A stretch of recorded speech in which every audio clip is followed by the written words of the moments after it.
just absurd. Princess, can you feel it through your mattress? The cornucopia that hides beneath. Things are changing so slow you don't notice. So pick a poison apple from your teeth.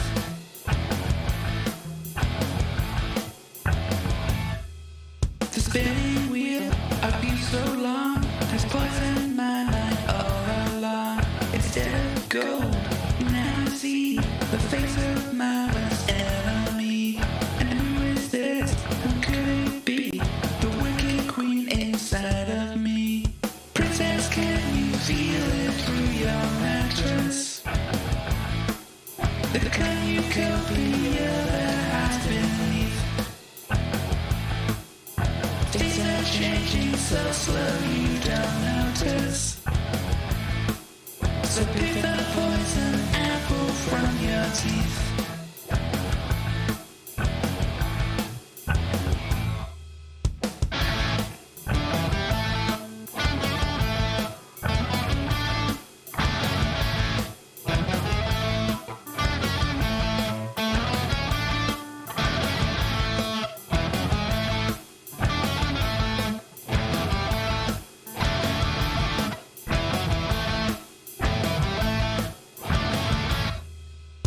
Bees I planted long ago were fruitful and began to grow. I wondered what they'd come to be, and day by day they grew so slow. Because of that, I didn't see, but now they got something to show. Princess, can you feel it through your mattress? The cornucopia that hides beneath. Things are changing so slow you don't notice. So pick the poison apple from your teeth.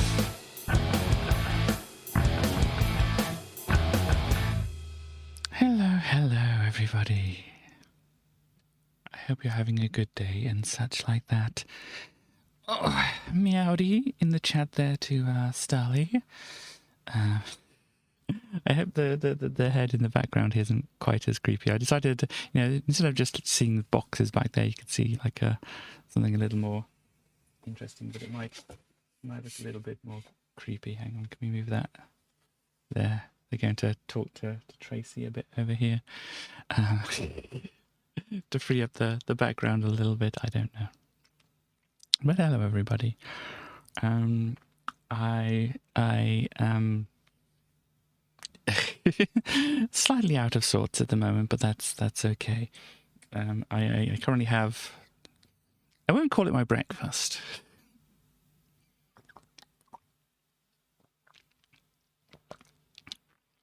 In some ways technically it is, in some ways technically it isn't. And you may be thinking, Katie, isn't it perhaps a little late? It is dark outside where you are. Isn't it perhaps a little late to be having some breakfast at this time of day? To which I say, I was just kind of distracted and forgot. And I was mostly distracted by being anxious about having to do a phone call. So, it's a reason. It's not an excuse. But, yeah, it must be like it seems like just kind of a general human body reaction is like, if you're anxious, you don't necessarily feel hungry. So that is why I currently have, oh, there's a thing there. Hello to the person who's followed.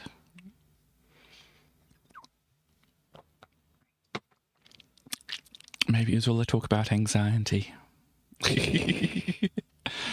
Anyhow, it's good to see people dropping by today and such like that. We're going to be, of course, looking at Amiga magazines. That's the one there. So we're going to be on brand as always. Exactly. I'm kind of almost blending into the the background there slightly, aren't I? But we've been looking at the Amiga magazines and obviously our usual bits and pieces and stuff and whatever. I did like rearrange. If you look in I only changed one thing at the moment for another thing. But I've changed out the solver a cube thing, so because I've gone out of practice with these things. I was never very good at this one, and the 3x3 I've got way out of practice at doing. Plus, it hadn't been requested in a while, so I kind of like taken that off the channel points requests and stuff like that. So at the moment we've got just the what do you call it? Oh yeah, I've changed out for one which is a stand and stretch, because that was said that might be a good one to do. Also, I want to try and load up a thing here and see if it actually will work and whatever. Because okay, I don't know. Can you? Sorry, I'm trying to set up a thing here and talk at the same time. That never really goes well for me.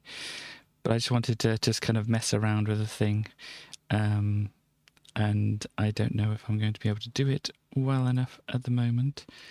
Let me see. Should be able to go into...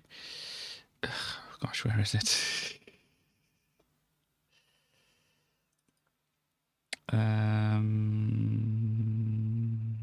Is it in here? Yep, should be in here. Should be able to do a thing once it decides it wants to work here. So I mean, you're well aware of the music and stuff that I do, and one of the things that's on the list still is like play something live, but I'm just like, I don't know, I might want to like change things up a little bit and stuff like that. I might want to add like the karaoke thing into that, and I might want to add some other bits and pieces into that as well. So if I pop a particular one in, I think it's going to be at the top more. There we go. So you can't see what I'm doing at the moment. But what I've got is like, let me just like going to show you, because this is the magazine we're going to be looking at here. But then I have to add in a different window capture, and hopefully if I pick this is what I'm looking at the moment. This is really just well in the way. I don't know if I actually get any good at this or whatever, but this is currently a thing that I've kind of like been having a little kind of look into and such like that. So what this is like it's like a DJ kind of thing. Let me just change some windows around here so I can see things better.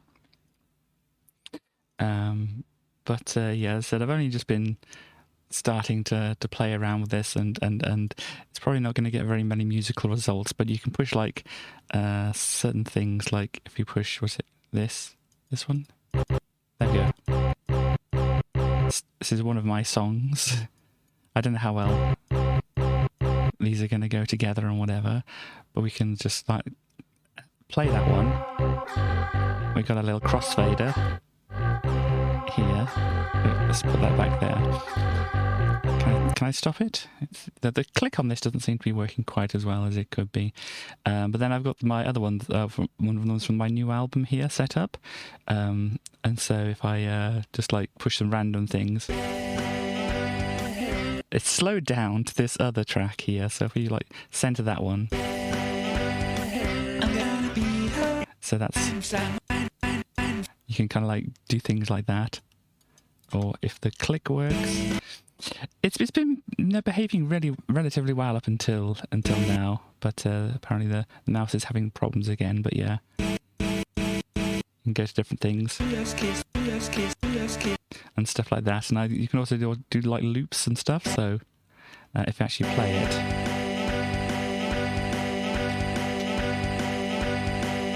hello chaos. I'm just been messing around with this thing, and I just wanted to show people. Yeah, it's not.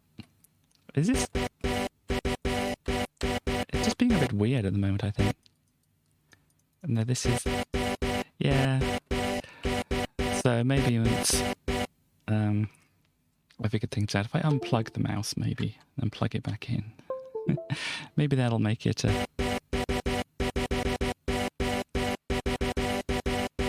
That seems a bit more responsive. I don't know what it is. This is a hot new remix, yeah, because of course, as I said, we can like put it to this one. This is my Also Sprach Zarathustra thing here. We start the thing there, and we add a loop. Actually, we need to push that back to, oh gosh. Hang on, we got it.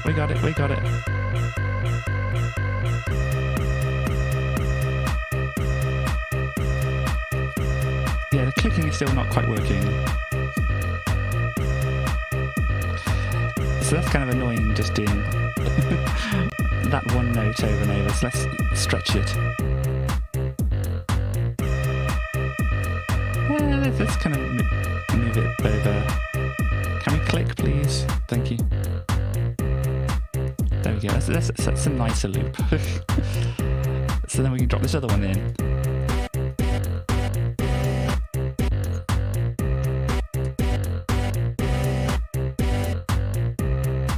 Just play things.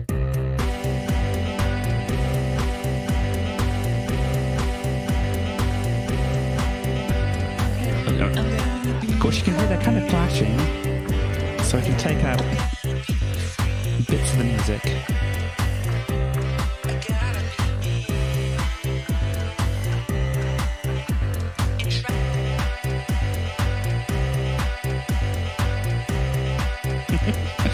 As I said, I've only just started playing around with it, so this could be awful.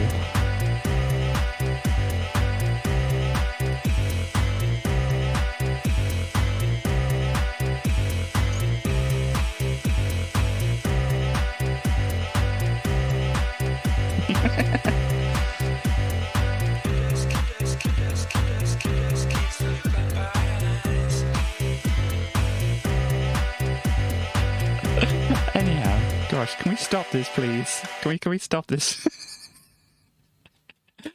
That's my attempt. As I said, the mouse doesn't seem to be responding too well, or maybe it's not responding well on that screen or whatever. No, it's still. Yeah, they've got some clickage problems here.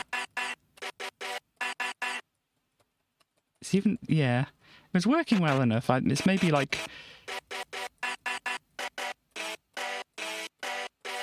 interfering with other programs and stuff like that, but that's the kind of general thing that I've got here. Once I've kind of like tried to work out how to actually use that more properly, we can try to work with that.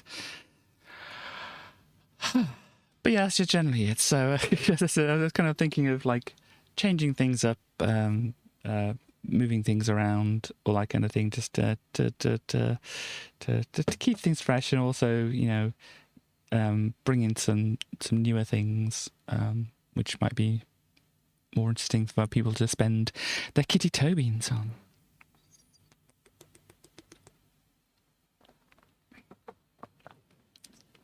Apple cinnamon at the moment. Very good. But actually, let me just kind of think, because yeah, if I grab the windows and move them around, the windows are moving around okay, so you don't have so many at the moment. No, indeed. And you know, I don't know if we need a kind of follow-up to that kind of thing, but I think I said in like the previous stream, I got Game Pass. It was like £1 for a month, and then 2 free months after that. So it's basically £1 for 3 months at the moment, because my you know, free month that I got with my laptop here would only be 1 free month, and so it makes more economical sense because I'm gonna want to play a little bit more than just that. But yeah, haven't tried downloading the Alien Isolation at the moment, which was requested. Where actually is the Xbox app here? That's not what I want. Alien Isolation.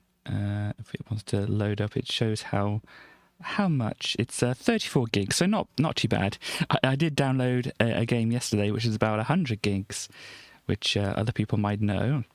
It's the new Forza Horizon, Probably not going to be playing it on stream or whatever, but I know there's a certain person out there who does do streamings of Forza Horizon who doesn't look like they're in the chat at the moment, but we can give them a shout out here if I can spell their name right.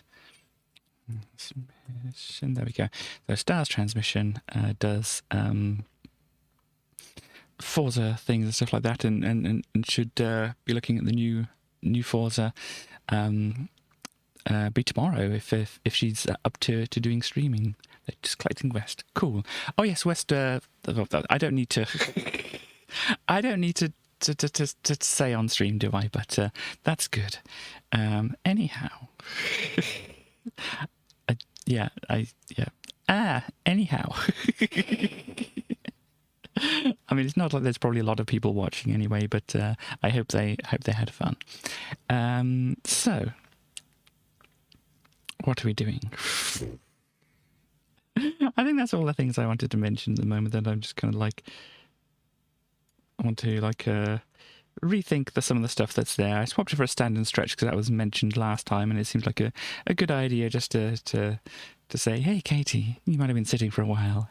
Maybe get up, do something, or whatever.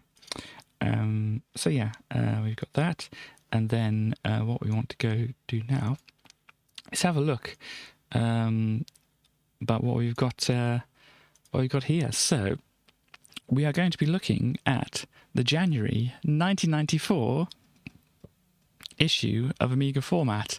And you know, nothing bad can happen in 1994, can it?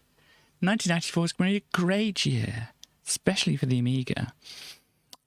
So if we go to the charts, a brand spanking new chart for the brand spanking new year, going into the 2nd of January, because obviously you had like the end of December going into the 1st of January there, but the brand spanking new year, the top of the chart is the Twist and Shout featuring Jack Radix and Taxigam by Chakademus and Pliers.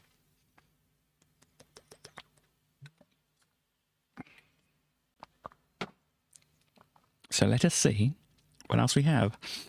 We have Babe, take that at number 2, and Mr. Blobby dropping down from number 1. Which is good. It's all right. Yeah, it's all right when Mr. Blobby is dropping off the charts, really, isn't it? So normally look at the new ones that are in the chart and that. I've got 2 Meatloaf ones together here. But new, things can only get better. Again, as a re-release, and oh gosh, that will eventually come up in the news and stuff like that. Bye bye Blobby. Yes, please drop off the chart quicker than you are. But let's see what else we have. We have DJ Duke with Blow Your Whistle, Wet Wet Wet with Cold Cold Heart. We have The Mission, Tower of Strength, TerraVision, My House. I think I know this one. It says some of the TerraVision songs I do know, like Pretend Best Friend, like Tequila, obviously. But yeah, I think I might have heard this one, My House, by TerraVision. We have Alison Limerick, Time of Our Lives, Tag Team, Woomph, there it is. Is that the actual Woomph, there it is, the first time it's coming onto the chart? I don't know the band or group name for whoever did it, but that's the Woomph, there it is. I did see somewhere that apparently it's about butts. Like many songs, it's about butts. But anyhow, moving on. We have Daryl Hall, Stop Loving Me, Stop Loving You. Okay. Tasman Arch, Shipbuilding here. Blaggers ITA with Abandoned Ship. And it's got a UK flag in the background. Okay. Lisa B with You and Me. Cyndi Lauper, Who Let in the Rain. Gosh, that's not a sensible thing to do, is it? Letting in the rain. Evolution with Evolution Dance, Part 1. It's a strip club song. Yeah. A homeboy, a hippie, and a funky dread with Here We Go Again. Interesting. What else do we have? Grandmaster Flash and Mel. White Lines. Oh yes, this is White Lines. Is this the first appearance on the chart of White Lines? But yeah, that's another classic song there. What else do we have? Stereolab, Jenny Ondioline / French Disco. Not familiar. The song with the band, I don't think. Though I might have heard of them, I don't know. Anyway, moving on to the next. Here we have Tristan Shout still at top. Fortunately, Blobby's not appearing in the top 7 here, so that's good. Oh, things can only get better, getting higher on the chart there. Culture Beat with Anything. I say that's not Culture Club, that's Culture Beat. So I need to remember the difference there. We have Brian Adams, Rod Stewart and Sting with All for Love. And Mr. Blobby still falling down, but still in the top 10, which is atrocious, really. Eternal, Save Our Love. I think I know that one. Or maybe I'm thinking of a different song. I might be thinking of a different song. CC Peniston with I'm in the Mood, and The with Disinfected, or the EP. Bitty McLean, Here I Stand. Def Leppard, Action. Tony Braxton, Breathe Again. Phil Collins, Every Day. One Dove, Why Don't You Take Me? Take Where? Hello, more bits. Then we also have Share. A classic in some variations of the word. Share with Beavis and Butthead with I've Got You, Babe. Yes. Yes. That's all you really need to know about that. It does exist. And it's pretty much what you'd think. So there's that. Horse with Celebrate. Interesting. Barbra Streisand and Michael Crawford, The Music of the Night. Okay, well, obviously Michael Crawford, people in the UK might know him from being the Phantom of the Opera. People in the UK might know him as being Frank Spencer in Some Mothers Do Have 'Em, which is like two ends of, you know, the line really there, isn't it? I mean, though, yeah, it's like definitely two ends of a line there, isn't it? Frank Spencer on one end and then the Phantom of the Opera on the other end. That's, yeah, anyhow. But yeah, Barbra Streisand, did she ever play, what's the name? Christine, isn't it? Did she ever play Christine? But Cry of Love and Bad Thing, by the way, if you don't know, Music of the Night is from Phantom of the Opera. Cry of Love with Bad Thing, Ronnie Jordan, Tinseltown, McLight, Roughneck, Freddie Jackson, Make Love Easy. There we go. So next week on this chart here we have, gosh, things can only get better, getting onto the top, of course. Is this the notorious time when it's on the charts? I don't know. We've got news coming up. We might see if this is the notorious time for this to be appearing on the charts. Tori Amos, Cornflake Girl. I think I've heard of this. I don't know if I know it. Going to have to look it up. But I think I definitely know the title of it. But yeah. Yeah.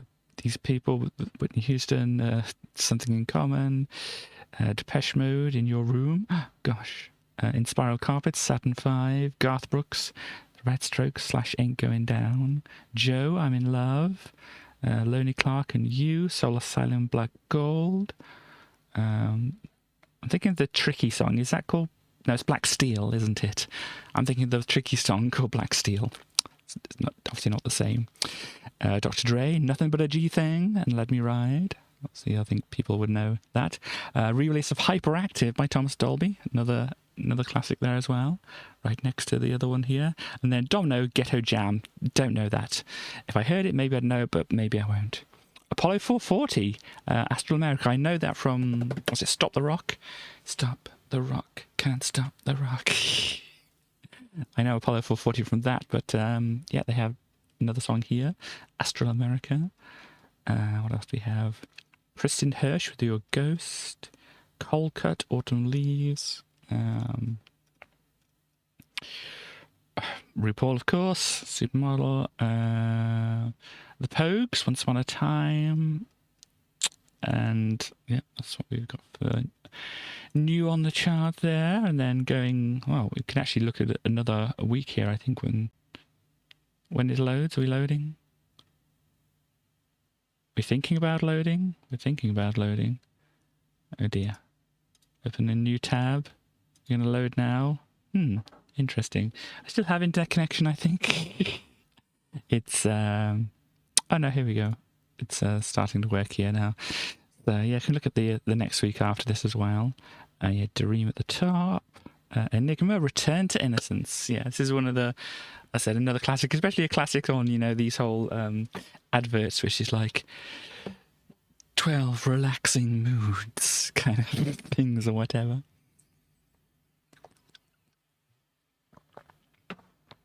So, one. What else do we have here? ZZ Top with Pincushion, Richard Marx Down Forever, Therapy with Nowhere. There we go. That's the one I know, or at least one of the ones I know from them, appearing on the chart here now. Going Nowhere. Well, it's starting at number 18. Let's see if it goes anywhere. Celine Dion, The Power of Love. Pauline Henry, Can't Take Your Love. Oh dear, can't take the power of that love. Oh, Mr. Blobby still not off the charts yet, but dropping quite quickly there. Joe Roberts, Lover. We Three, Facts of Life. Eric, Got to Be Real. Rollo Goes Camping, Get Off Your High Horse. Okay. Johnny Gill, A Cute Sweet Love Addiction. Okay. Tag Team, The Addams Family. Yeah, so that's why Wumph there it is, I'm guessing, is in the, yeah, that's why it's in the chart, because there's yeah, there was that version, wasn't there, of the Addams Family. I'm thinking I'm getting this information from a Todd in the Shadows thing. That might be where I know of the information that I know about these songs from. Anyhow, we've got Ultramarine, Barefoot, Ultranate with Show Me. What else do we have coming on the charts? Nothing else here. Oh gosh, I just realised. RuPaul did a Christmas song. Oh gosh. Anyhow, carrying on. Slightly into February, but still the end of January here. Still D-Ream at the top here. And then we have the Red Hot Chili Peppers with the Give It Away, Give It Away, Give It Away Now. Give it away, give it away, give it away now. A Deep Forest, Sweet Lullaby. Rosella, I Love Music. The Orb, Perpetual Dawn. Windy Moten, Coming Out of the Rain. The Charlatans, Can't Get Out of Bed. I've heard the Charlatans from something else. Can't think of what song it is that I know from them. But we'll probably see that in future things. Bass Bumpers, The Music's Got Me. Slow Motion with Bells of New York. Captain Hollywood Project, Impossible. POV featuring Jade, All Through the Night. Let's see what we got. Hyper Go-Go with Rays. Gin Blossoms with Hey Jealousy. Ruby Turner, Stay With Me Baby. Inner City, Do Ya? What's that? TTO, Tell Me I'm Not Dreaming. Yeah, so that's where I picked that up from then. Neil Arthur, I Love, I Hate. Gosh, there's an odd placing of the numbers here, but fair enough. House of Zacharias with Secret Star, and Deja Vu with Why. I'm getting deja vu with that title. I mean, that's probably was said at the time, wasn't it? I'm probably not saying anything new. Sheila Ferguson, When Will I See You Again? Some more new ones coming in. Tinder Sticks, Kathleen. Esoterics with Satisfy My Love. Renegade Soundwave with Renegade Soundwave. Tricky with Aftermath. Tricky new at 69 here. That's an odd place for Tricky to be, but maybe this is like early on, whatever, I don't know. Best Shot with the United Colours, and Red Cross with Visionary. There we go. But yeah, so that is the charts that we got at the moment. Obviously, you've got things getting better apparently on the top of the chart, and is that to do with what I think it's to do with? Okay, in 1994 was designated as the International Year of the Family, not the Year of Luigi, of course, and the International Year of Sport and the Olympic Ideal. Of course, the United Nations did that. Anyhow, so we've got the NAFTA established there. What else we have happening in January? Yeah, not a lot of great things. Valery Polyakov begins his 437.7 day orbit, eventually setting the world record of days spent in orbit. There we go. Yeah, stopping some nuclear missiles, kind of, hopefully, whatever. And yeah, lots of things which not necessarily things we're going to focus on here happening in 1994 in January. What else do we have here? We have the incumbents. We have Elizabeth II coming in strong for her whatever year as monarch. It's quite a few by this point, and it's wow, it's even still quite a few now. But yeah, we have John Major for the Conservatives here in the other corner, getting ready. And it's the 51st Parliament. Ready, go. So we have Torvald Dean win the British Ice Dancing Championship. Let's see. Prince of Wales retires from competitive polo. Fine. Okay, then we've got British Aerospace sells its 80% stake in Rover to BMW. It's a shame Stars isn't around. She might understand what impact this might have had. But BA is selling, or British Aerospace selling its, because yeah, is that BA? Yeah, I think it is BA. Or BAE, as it says there. Sells its 80% stake to Rover to BMW, leaving Britain without an independent volume car maker. Well, I think Stars would probably have something to say about that. Envisaged at the time, it is envisaged that the new Rover Group will produce more than 1 million cars per year worldwide and will be Europe's 7th largest car maker. Don't know if that happened. Yes, I'm not seeing the thing about DREAM being in here, but that's going to be the Labour Party. And the new Labour, with Tony Blair and all that kind of thing. I don't know if that's happening around here, but it's definitely DREAM is the herald of that. We'll keep this open so we can actually see if when Stars gets back to ask about the that deal there.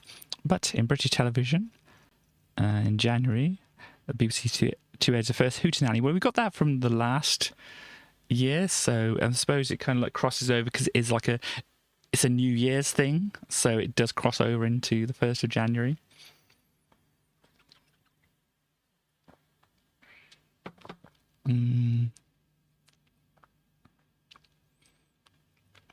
Anything else here? So the Empath, a US episode of Star Trek is shown. There's another one that was not shown for whatever reason. Let's try and have a look and see what that reason might be. To say plot production, writing, direction, filming, broadcast, cast and crew response to critical response. My word. So dramatically done. Saying why it wasn't yet. In the UK, BBC decided to cancel the scheduled 16th December 1970 screening following the screening of merely 2 weeks previously, which had a number of complaints from viewers. Okay. This caused the BBC to look at Star Trek more closely, resulting in the banning of both episodes, along with Plato's Stepchildren, Whom Gods Destroy, and Whom Gods Destroy. They deal with the ordinary unpleasant subjects of madness, torture, sadism, and disease. Wow. So yeah, I didn't go into exact reasons here why. Maybe, yeah, I don't want to feel like reading the plot of this to try and figure out why, but yeah, a lot of should we ban things going on in the world in the UK at this time, really. Times reported the merger talks between Yorkshire Television and Tyne Tees have collapsed. It's improved impossible to reach an agreement on a suitable structure for a new company. Anglia have withdrawn from the proposed alliance with London Weekend Television. Okay. And Zap is back with a brand new series on ITV.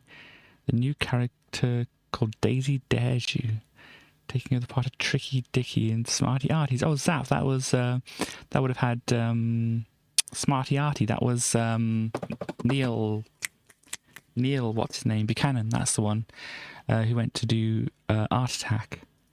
Let's have a look. So Zap, yeah, it was a kind of art program, children's television comedy program. So yeah, Smarty Artie was. Where is he on the side here? Starring, here we go, voices of Neil Buchanan. There we go. So he wasn't actually in it. I didn't really see this much myself. But yeah, Neil Buchanan here, as we've seen here. This this guy who was program Art Attack. And, oh yes, Finders Keepers. That was, oh, didn't they have the big house which you had to look through?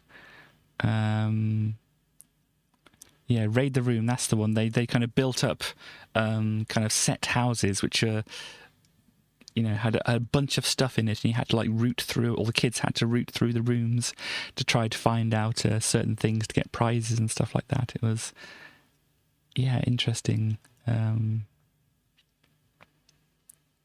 There we go. But anyway, carrying on. That was about Zap. BBC One begins airing the new adventures of Superman with Dean Cain and Terry Hatcher. Welsh soap language opera Poblycwm makes its debut in the rest of the UK.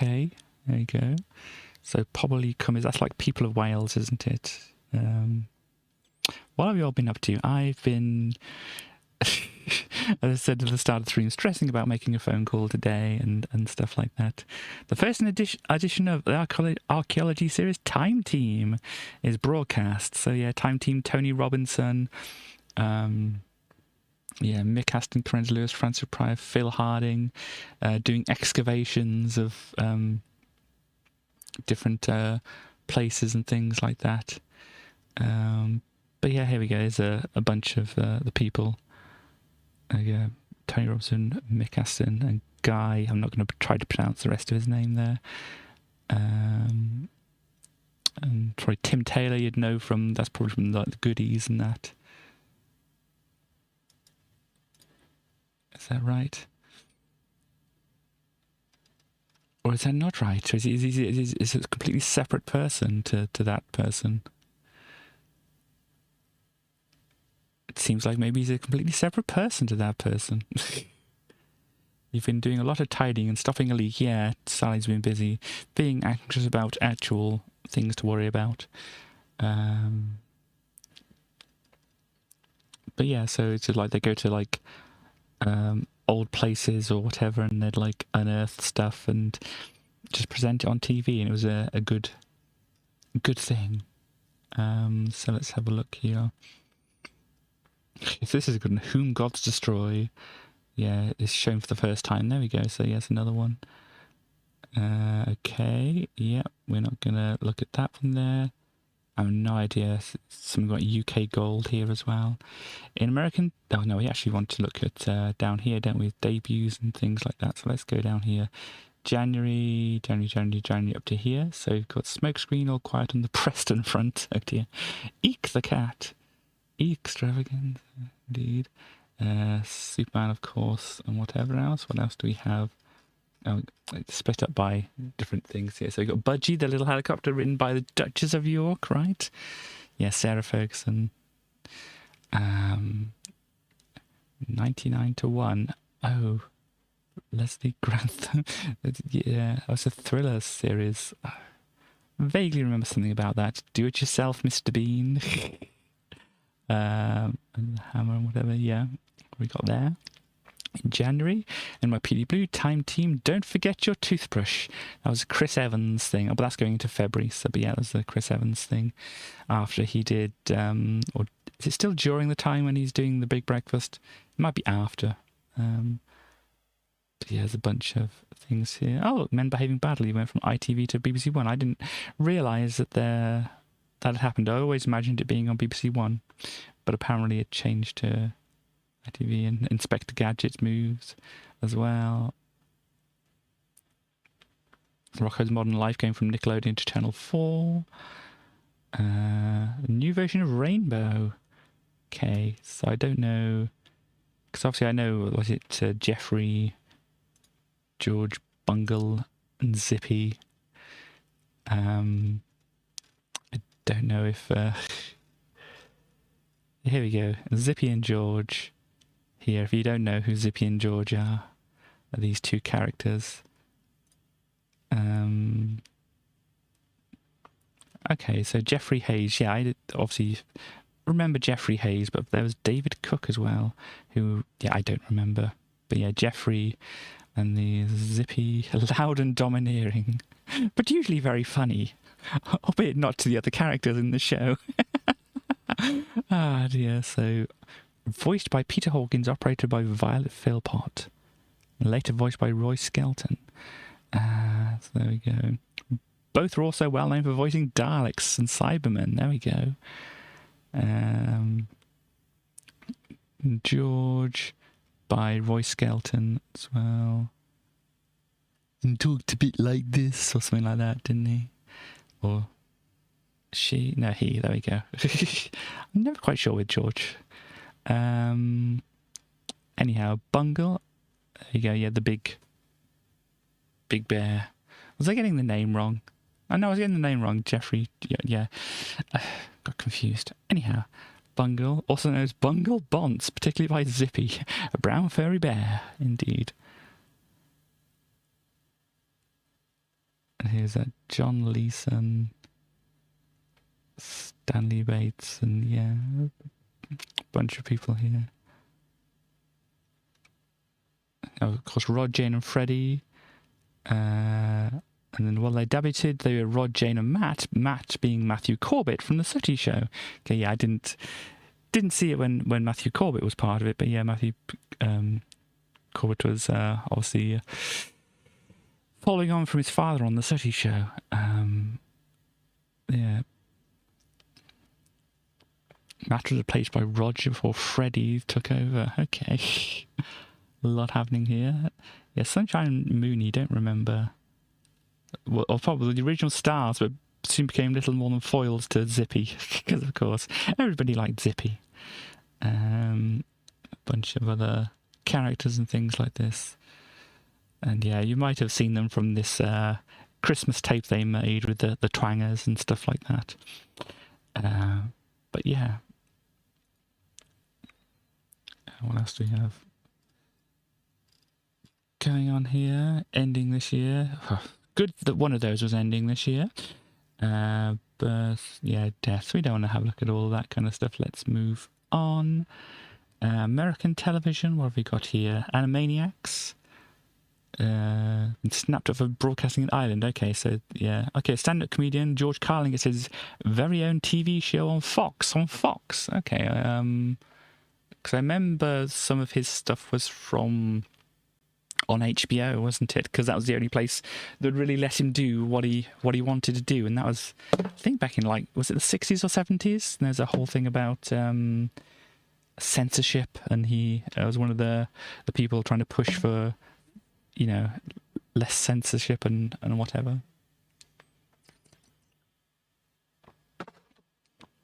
And you may know him from, well, Bill and Ted's Excellent Adventure as Rufus. But also, the 7 words you can't say on TV or whatever it is called. Some Peanut Sings going on here. Some sports stuff. Caught my eye. During a segment on NBC's Day, host Brian Gumble asks, "What is the internet anyway?" And there we go. What else do we have in January? Debuts, any of them that I know? Of course, we've got Babylon 5. I thought that would already have been out since they were mentioning it. Maybe that was the pilot version. Oh no, it's The Good Life. I don't want to look at that, then I'll know what the good life looks like. Running joke if you don't know. Anyhow, Doug. So is that the one that people would know? Doug Funny, which I don't really know too well myself, but Doug debuted this year. Saved by the Bell, the college years. That's going into February there. Oh gosh. Don't know that. Don't know these. Births, we got a few people here. I don't think I know any of these people. Yeah, I don't think I know any of these shows either over here. So there we go. That is American TV. Also deaths. We don't really want to focus too much on those either. So video games. Obviously, we're going to get into the magazine to see about video games, but 1994 saw many sequels and prequels in video games. Super Metroid, Donkey Kong Country, Final Fantasy VI there, Sonic 3 and Knuckles, and all that going to be appearing down here. Nintendo proclaims 1994 the year of the cartridge. You can tell they were kind of losing here, can't you? When was the PlayStation released? It might have been released around about now. Was Daytona, was that a PlayStation? No, it's a Sega one. But yeah, PlayStation's going to be coming out soon here, hasn't it? Obviously, we don't have many dates attached to things here. Nintendo Australian subsidiary ends Mattel Australia's distribution of Mattel's products through Australia. Project Reality is renamed the Nintendo Ultra 64. The console design is revealed to the public for the first time in spring. There you go. The second of 2 congressional hearings on video games. That's March the 5th or whatever. So I'll probably see more about that when it comes up and such like that. Iowa releases the Iowa Mega CD. Okay. Bandai released the Play Media home console. NEC the PCFX.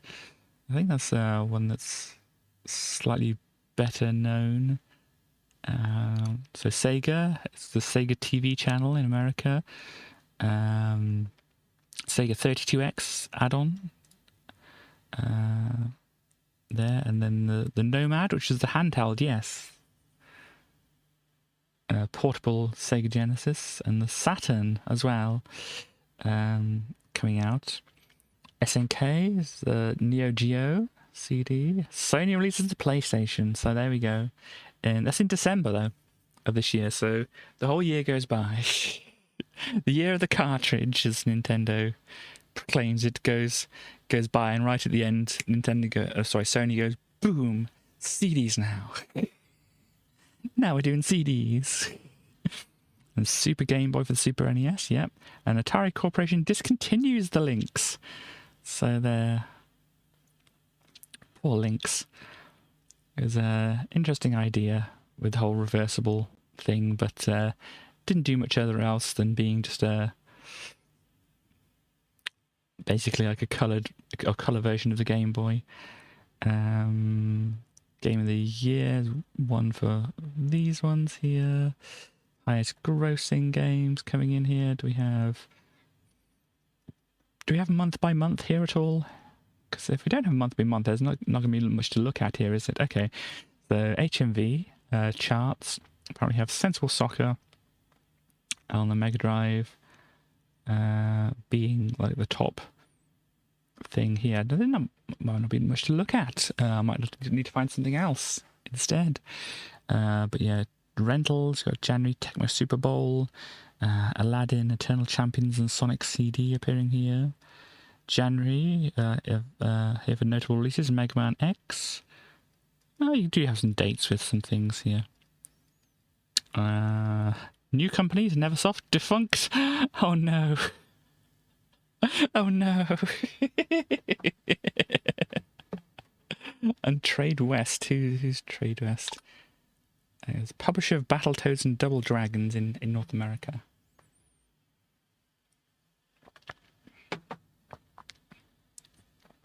There we go. So, Nintendo Magazine. Apogee establishes the 3D Realms Entertainment Division. Blizzard is renamed from Silicon and Synapse. SSI, Assault and Mindscape. Was it Alpex Computer Corp versus Nintendo? Alpex sues Nintendo over patent infringements related to the NES. Nintendo loses the case. Oh, in 1996, the ruling was reversed by an appeals court, which determines that no patents have been infringed upon. So yeah, I'm not quite sure exactly what that's about, but you know, you can look at the references and things like that if you're really interested. Gosh, what does this say? Oh no, okay, I zoomed in too much. I just wanted to try and read the Japanese that we've got here. Let's not try and read that. Let's try and read this. So we've got, there's a game Suto something. Yeah, anyway, Gamest, there we go. Yeah, Gamest Suto. Something like that anyway. But let's reset this here. And go on to science in here. So nothing for January, nothing with January, nothing with January. Oh, here we go, January. Jerry Yang and David Filo create Jerry's Guide to the World Wide Web, a hierarchically organized website for studying at Stanford University. In April, it is renamed Yahoo. So there you go. Yahoo established around this time as Jerry's Guide to the World Wide Web. Oh no, well, we got something coming in here in July here, but yeah, this is like the start of the end for some things here, isn't it? Yeah, when we see, we don't have a date attached to this one here. So green fluorescent protein successfully expressed. So this is the tennis ball theorem is first published under this name by Russian mathematician Vladimir Arnold. So is that about packing spheres into a thing? Hang on. Any smooth curve on the surface of a sphere that divides the sphere into two equal area subsets like a tennis ball with a line. Without touching or crossing itself, must have at least 4 inflection points. Okay, so it's not greatly interesting, but it's like how many times did it change from being like concave, convex and stuff like that. But yeah, there's a lot of stuff happening here, but for January, not a lot to go on to. That's deaths as well. But anyhow, stars appeared yet? Because we want to talk about this with stars here. But if she's not around at the moment, then that is okay. So let us then have a look at the Amiga format, which we've wanted to do so. So, still the same price. I mean, they were complaining previously about the price having to go up, but at the moment it hasn't. And get the best for your Amiga. Better, best. So the better is get the better of Workbench. Oh my. Diskmaster 2 will organize your files. And the best, blow your mind with Virgin's best ever graphic adventure. Well, here we go. So forget those Workbench prints. Not yet. Well, let me know when it does appear so that I can then show the thing. So forget those Workbench Blues. So the superb utility enables you to copy, delete, format, move, view or play files and much more. So yeah, we're not going to have a look at that one because obviously that's not going to be entertaining here. But we do have Beneath the Steel Sky, which is a point and click adventure game, which we shall be looking at here. And we have some dancing figures as well here. I don't know quite what the dancing figures are for, but apparently they're shouting out "Eureka!" Get the most out of your Amiga with an expert 10-page guide of music, DTP, video graphics, WP, word processing, I guess, games and programming. There we go. Let me have a drink of this.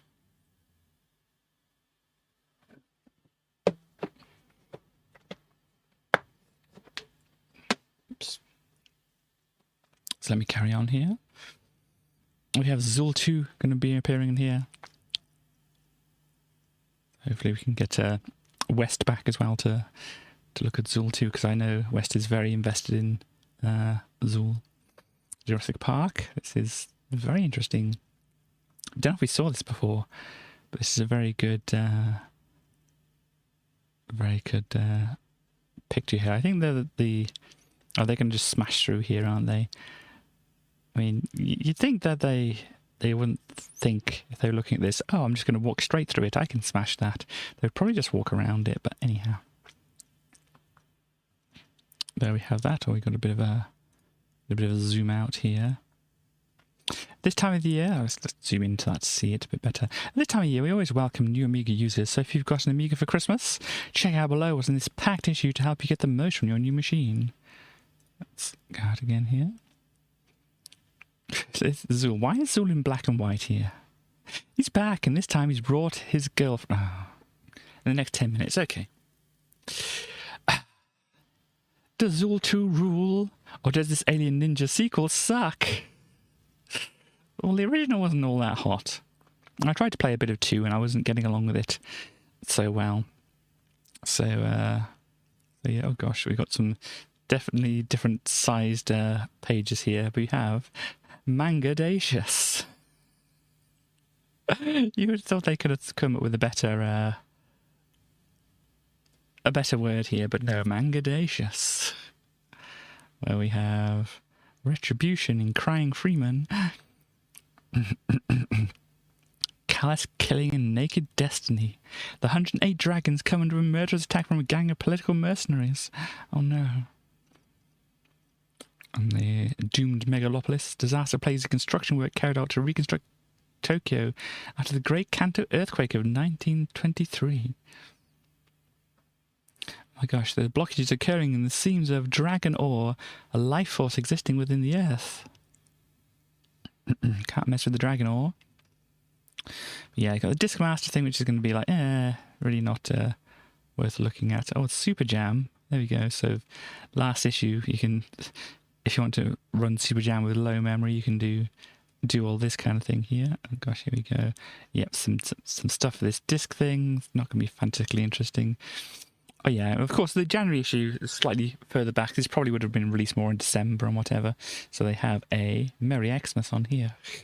They decided to give, vital advertising space over to a Merry Christmas announcement there.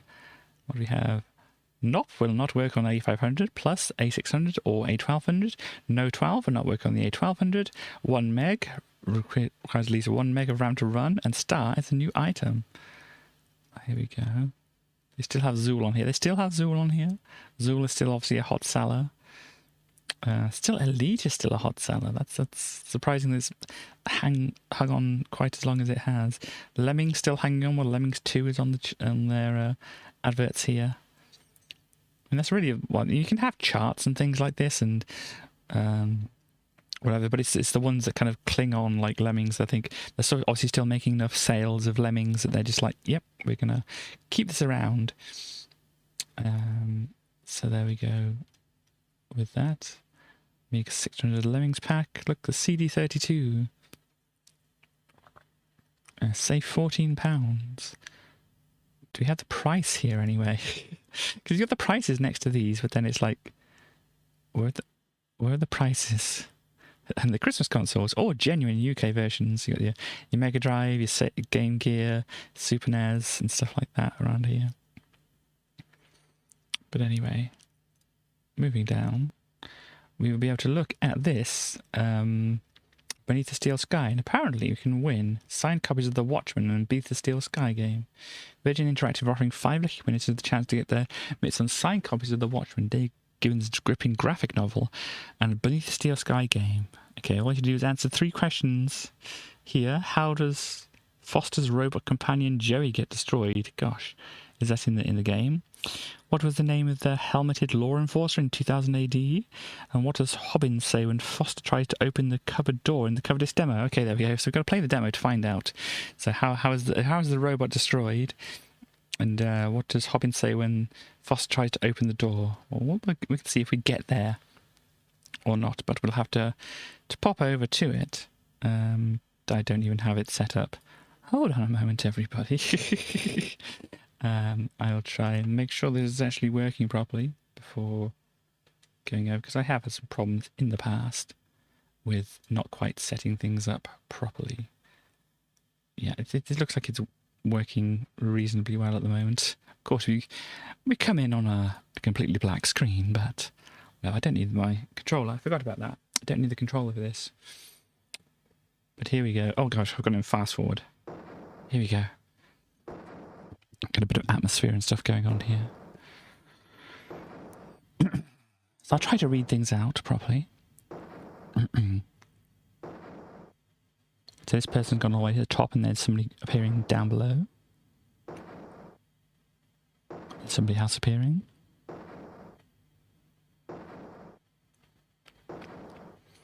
What do you want? Looking for a saboteur from the Gap. He crashed a chopper and escaped.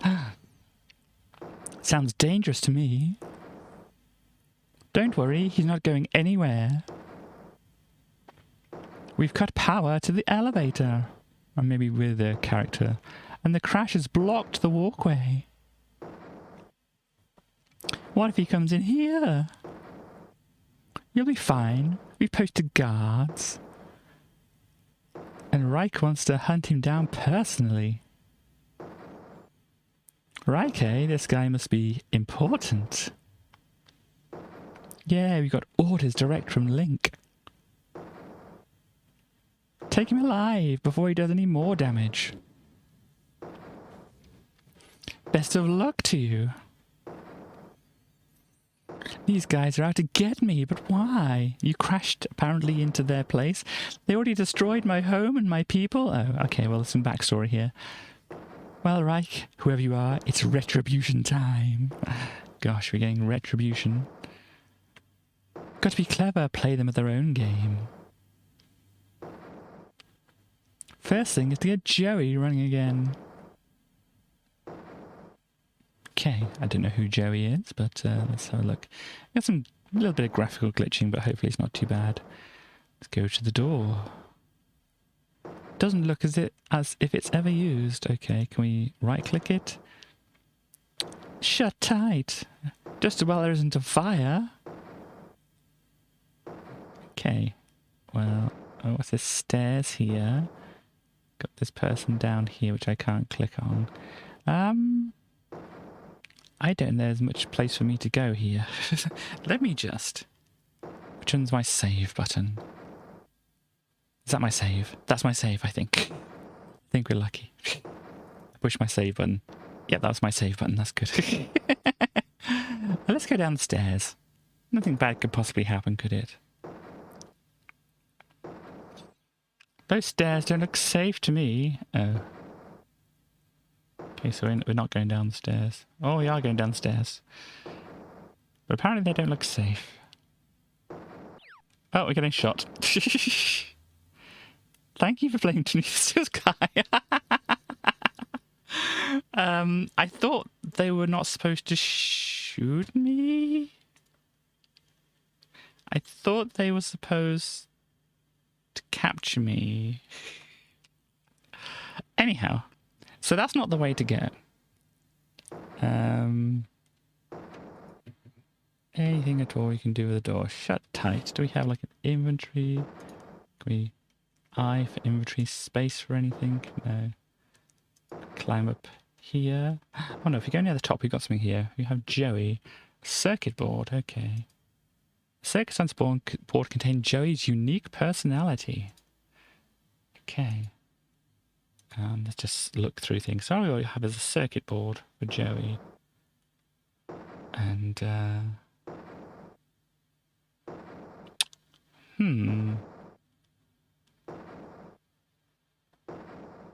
look at the stairs. Can I do something with the stairs? I mean, I don't know what I would do with the stairs, but...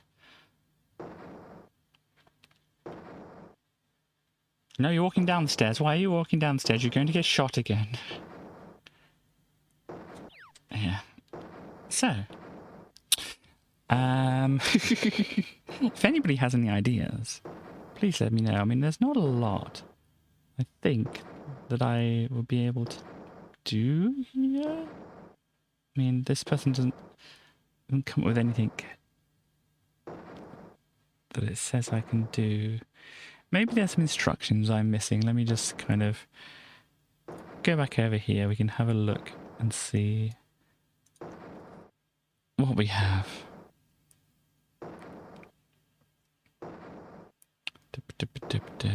intuitive mouse-controlled operating system to dawdle around. Simply left-click on an object to examine it, or right-click to use it. You can use your object in your inventory, which is activated by scrolling the cursor to the top of the screen. I'm getting the feeling that the rest of this is going to tell us what to do, so I don't really necessarily want that at the moment. But as I said, if anybody has any suggestions, we can try some things, but I'm not sure what it would intend for us to do, because there's not a lot that I can reach from up here, and if I go down, that's not a good time. Can I jump across here? No. Can I click on myself? No.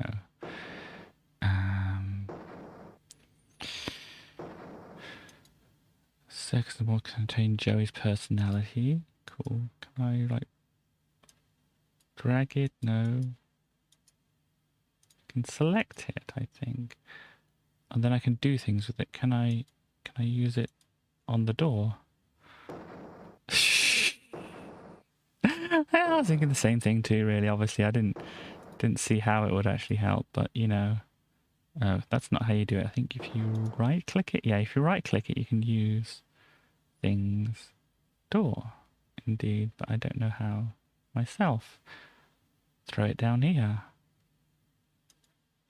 Can I throw it down to them? No, I have to actually click on a thing which has the open hand. I don't want to resort to looking at the solution, but we may just have to, because, you know, there's only a very small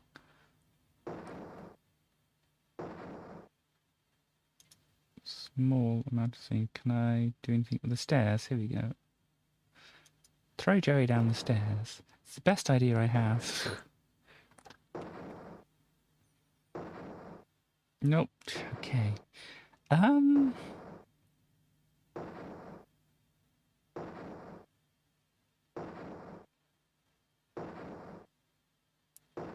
I just walk gently down the stairs?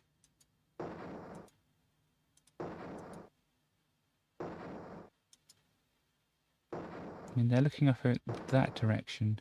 Or do they just turn around? No, they turn around. Because, yeah, surely it would show if I could do something. Show what I can interact with. Maybe there's something hiding on the grill here, which I haven't seen. Maybe there's something along here. I think I'm going to have to look at the magazine to see if it's got any hints about what we can do. So let's go back here. Walk to the left of the gantry. Don't go down the stairs or the cop will shoot you. Left click on the rung.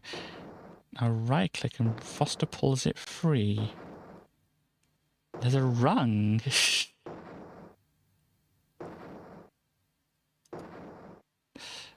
Apparently I did miss something. You've got stairs. Right, yeah, that.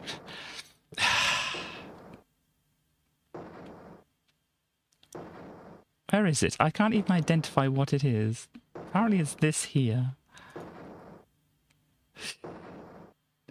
Can anybody even see that amongst all that? You can make use of that. Cool. Are you going to get it? Oh, I had to pixel hunt for it again and then... It's stuck in the wall, is it? I could not see that. So I've got a thing. Okay. So can I use that to pry open the door, maybe?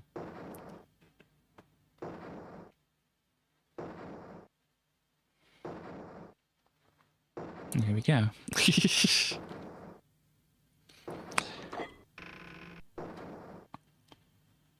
You won't escape that way? Oh no, they've noticed me, have they?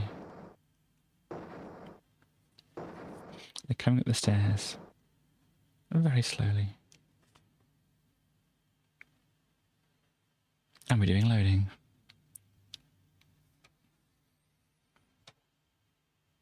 I can only see a screenshot of it from the magazine on the side here. But, oh gosh, this looks a bit treacherous here, doesn't it? But the person closes the door. I'm doing some loading still, it looks like. When we finish loading,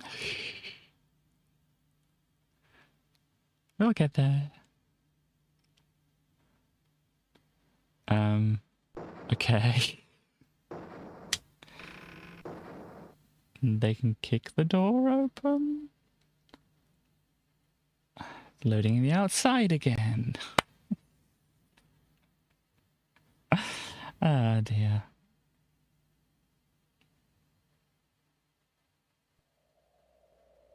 Now they've vanished. Fell all the way to ground level. Okay. No, they were just hiding behind the door. Guards. Okay, so now we're out here. What can we do? What do we need to look for that isn't actually something we can see? Security symbol. That must be their headquarters. Okay. So...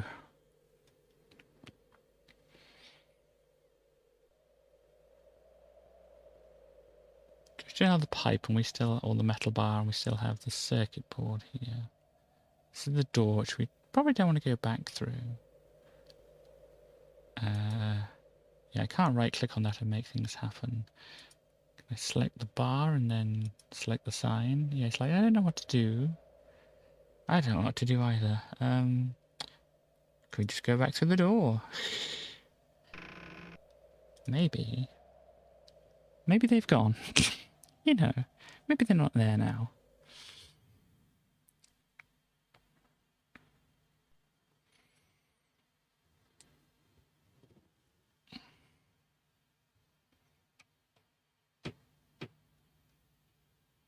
Okay, well, they're down there and they're leaving. Yes. Good.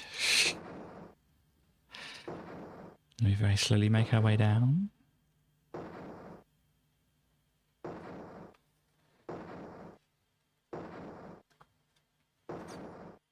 And they're like, oh no, I forgot something and come back in. But no. Okay, there's a panel somewhere. Hang on, where's the panel? There's a... oh gosh, panel, here we go. Look at the panel. The panel in the floor looks like a lift. Okay. Can I use it? Doesn't look like it would bear my weight. Okay. The door out there, but we know that the person who was shoot us has gone out there. There's a press here.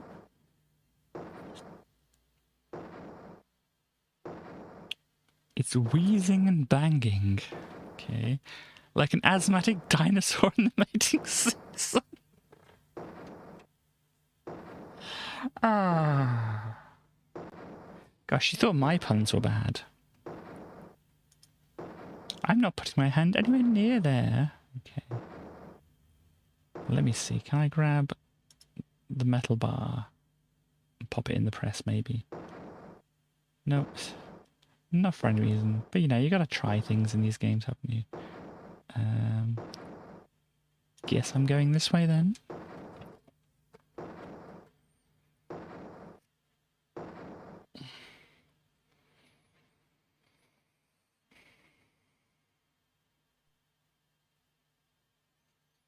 More loading.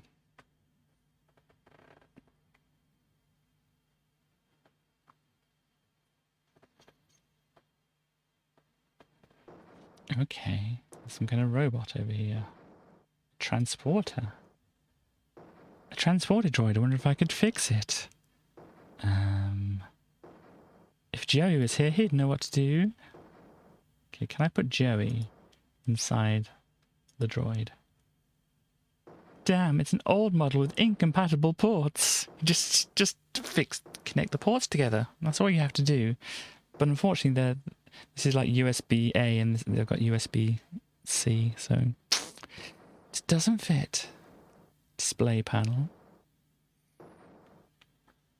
Pretty lights and a keyhole. Okay, well I don't have a key, but no signs of a key, yeah. So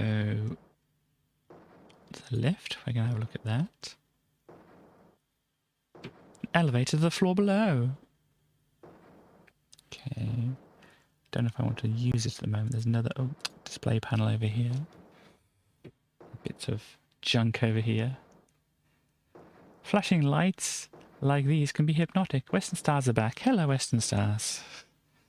I hope you're having a good time. This is junk. This looks kind of like a Super Nintendo here, doesn't it?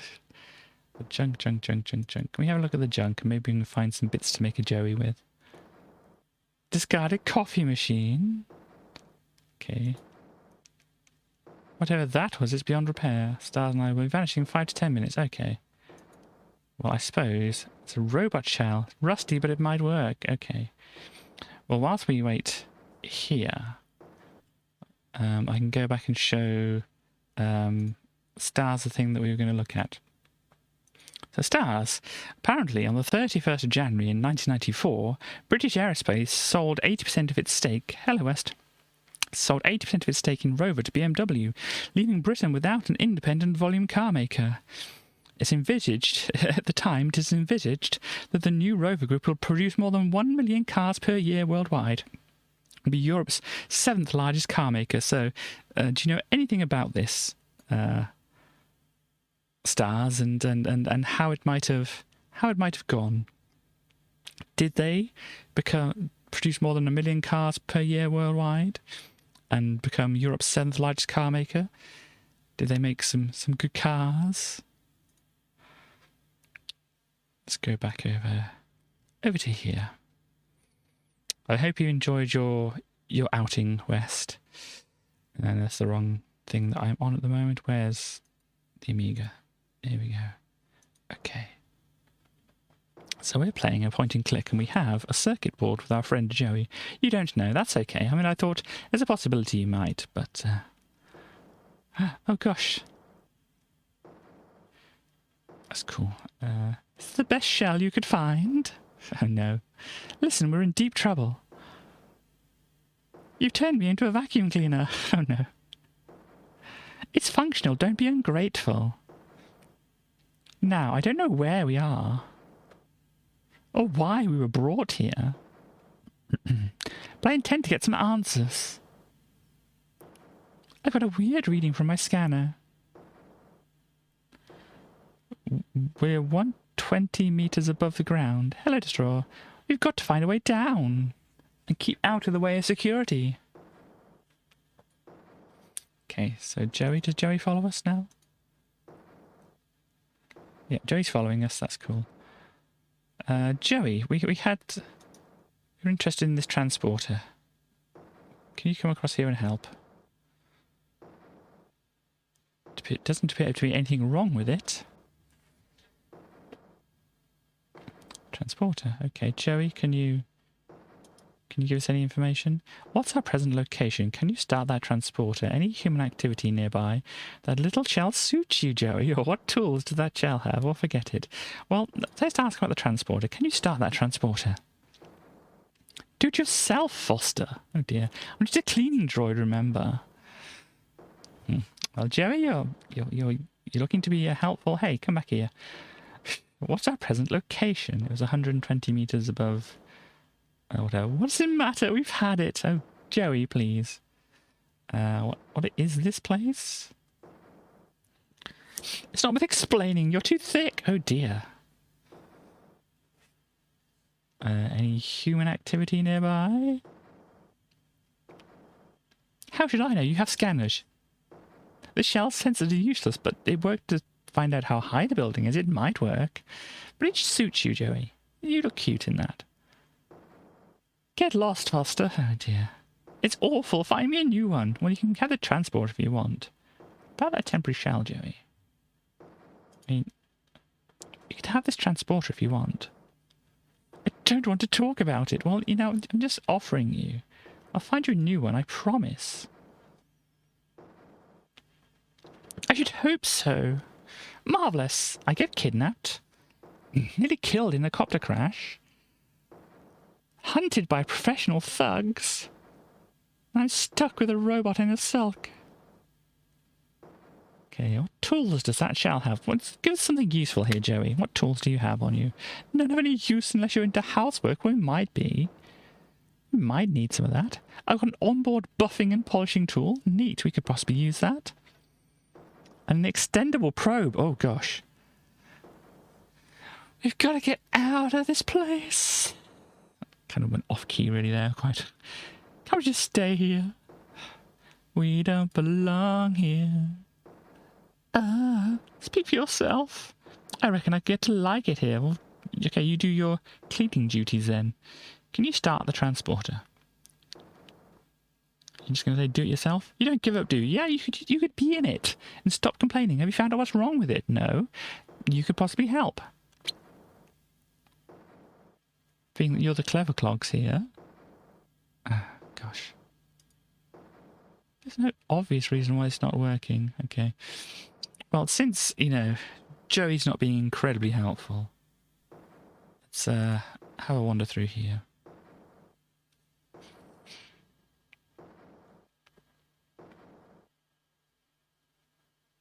Of course, loading.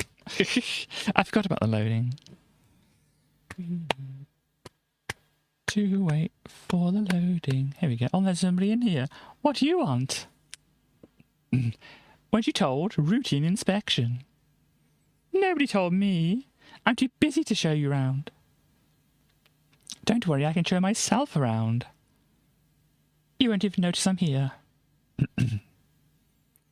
Where did you get that robot? I built him. Like it? It's crap, son. Oh dear. Joey, buff him.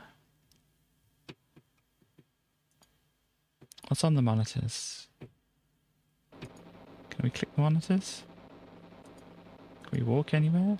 Okay, can we look at the monitors, please? These displays mean nothing to me. Okay. The man over there. TTFN, yes, have a good time with your game. What's on the screen here? Explain technical information. Neat. Can I pull the lever? It's a lever with a big red knob just waiting to be pulled. Well, you know what to do. Just give it a little... There we go. My word, the lathe is moving now.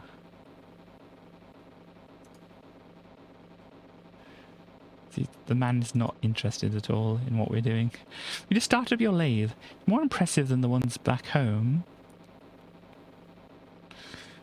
There's a laser as well. Gosh. Sleek, high precision and high powered. Neat. So, stick our hand in there? No, okay. Joey, do you have anything to say? Okay. Joey doesn't want to talk to us. Man, what do you have to say? Excuse me. We have to go stand in the middle of the room to talk. What now? Who's in charge around here? Not me. I just work here. Hobbins is the name. Who is in charge and where can I find him? You're presuming here. It's Lamb you'll be wanting. He's the supervisor. I see. And who does he work for? The council, of course. Tell me more about the council. They govern the city with the help of Link. Who's that? Or what's that? The computer they built as their advisor.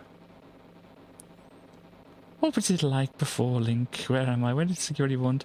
I'll get on with the inspection. Now, I'm kind of in a dilemma here. This is going quite well here at the moment. This is kind of an entertaining kind of game and stuff like that, it seems. I might want to play the full version of it, so this is obviously only the demo version of it. So, I'm thinking maybe you want to stop around here. And we can come back to this. You do that, son. And we can come back to this. Well, they turned off the thing. Let's just see if they know anything about... Hey, come back here, Hobbins. Excuse me, Hobbins. I want to talk to you again. Do you know anything about robots? And why that one out there is not working? No, it's all right.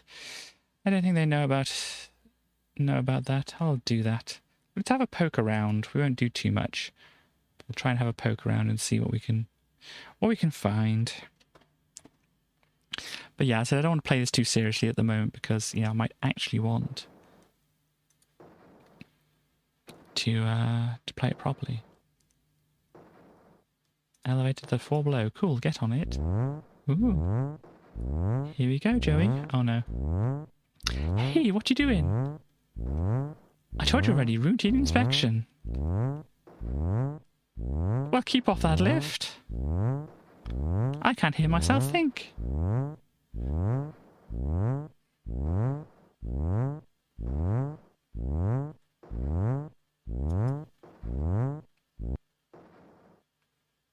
Excuse me, can you tell me the code for that so I can turn it off? What now? Okay, well they're not going to give me a code very easily here. You do that. Can look at this again. Pretty lights and a keyhole. Okay, so does Hobbins have a key? I'm guessing Hobbins has a key.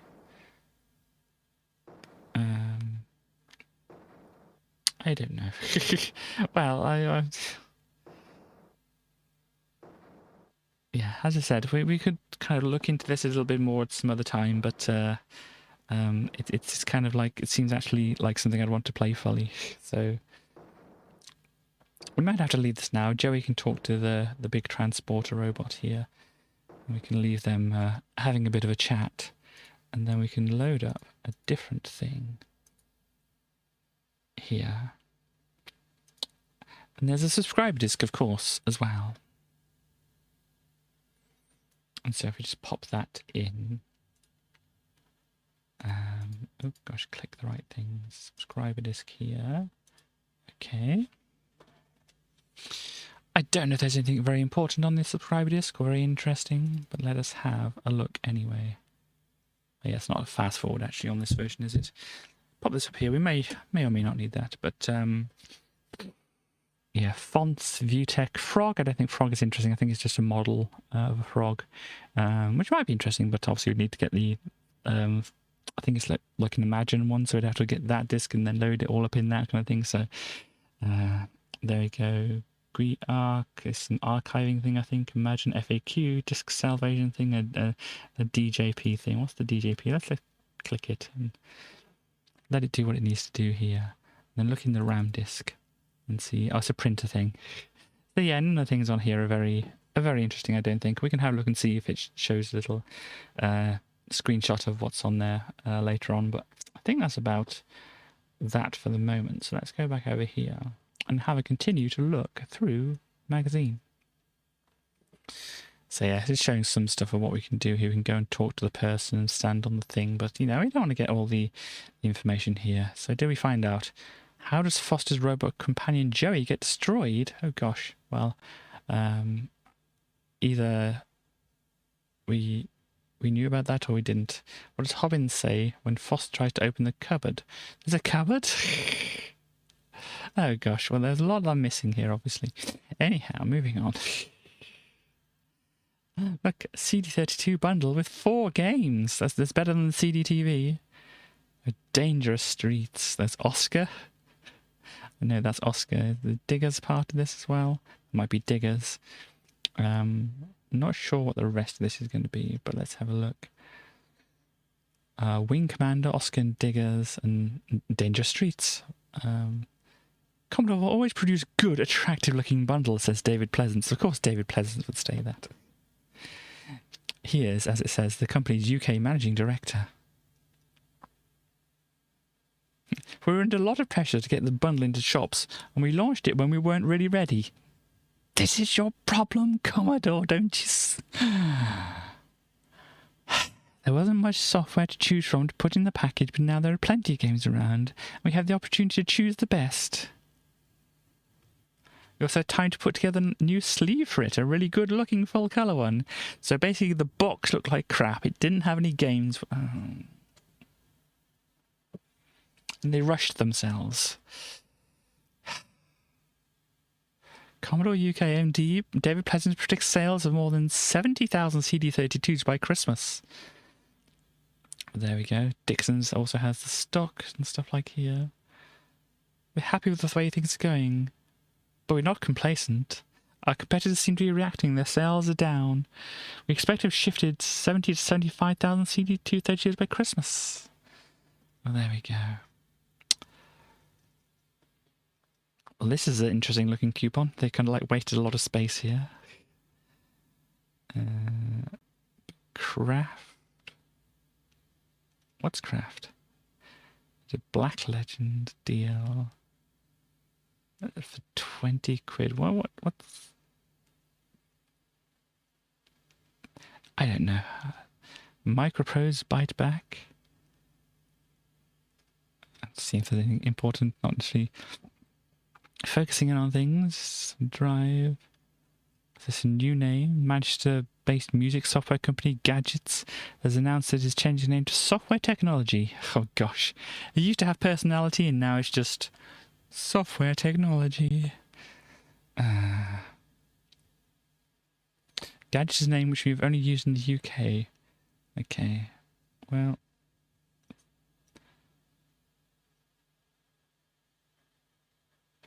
What else do we have? It's Logical Captain. Spectra Video, continuing the ambitious hardware launch schedule, 2 new games-related peripherals, Logipad, console-beating Amiga Joypad, featuring 6 microswitch fire buttons, and Delta Ray joystick. No fewer than 5 fire buttons. My word. So yeah, it looks more like a flight kind of stick, doesn't it?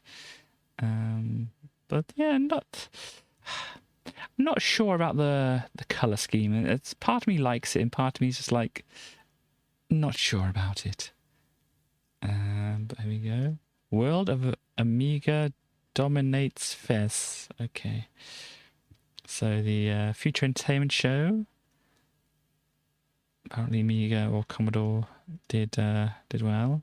The gaffer gets gunged. Oh, with somebody getting a bit of gunge here. What's this? Intel Tech, go it alone. Don't know who they are. Dinosaurs, an interactive encyclopedia, ages 5 to 9-year-olds. Sounds perfect. There we go, top of the charts. We've got Alien Breed 2. Got some Body Blows Galactic in there. That's good. Pinball Fantasies. Chaos Engine. Top 10 CD32 games. Zool. Whales Voyage, haven't reviewed it. Deep Core, haven't reviewed it. Trolls, haven't reviewed it. My word. They're missing out a lot here, aren't they? And then, that's A1200 and CD32, but the rest of the Amiga, we've got Frontier Elite 2 coming in at the top, and you know, it's pretty neat game, so that's good. We've got Micro Machines coming in here. Body Blows Galactic once again on here and stuff. Syndicate dropping down and such. Zool 2, new! Yes, we have a Zool 2 review in here. Get to know your Amiga. Did you drop? Did I drop? I don't think I dropped. Everything is showing that it's working fine. Dropped frames is 0. I don't know if you can hear me. Still going, I think. Yeah, everything on my end is showing that it's working. Everything is working fine. I'm back. Hello. But yeah, you missed the thing. Apparently there's going to be a Zool 2 review here, West. I'm sure you're going to be very excited about that. Welcome to the world of the Amiga. Whatever you were using it for, get off to a good start with your machine by reading the next 10 pages of expert advice. Hello and welcome, presumably the proud owner of a new Amiga. And it's probably a gleaming A1200, you lucky devil. Well, they would be lucky, wouldn't they? Keith Haring. Who, what? Sorry? I mean, this character here.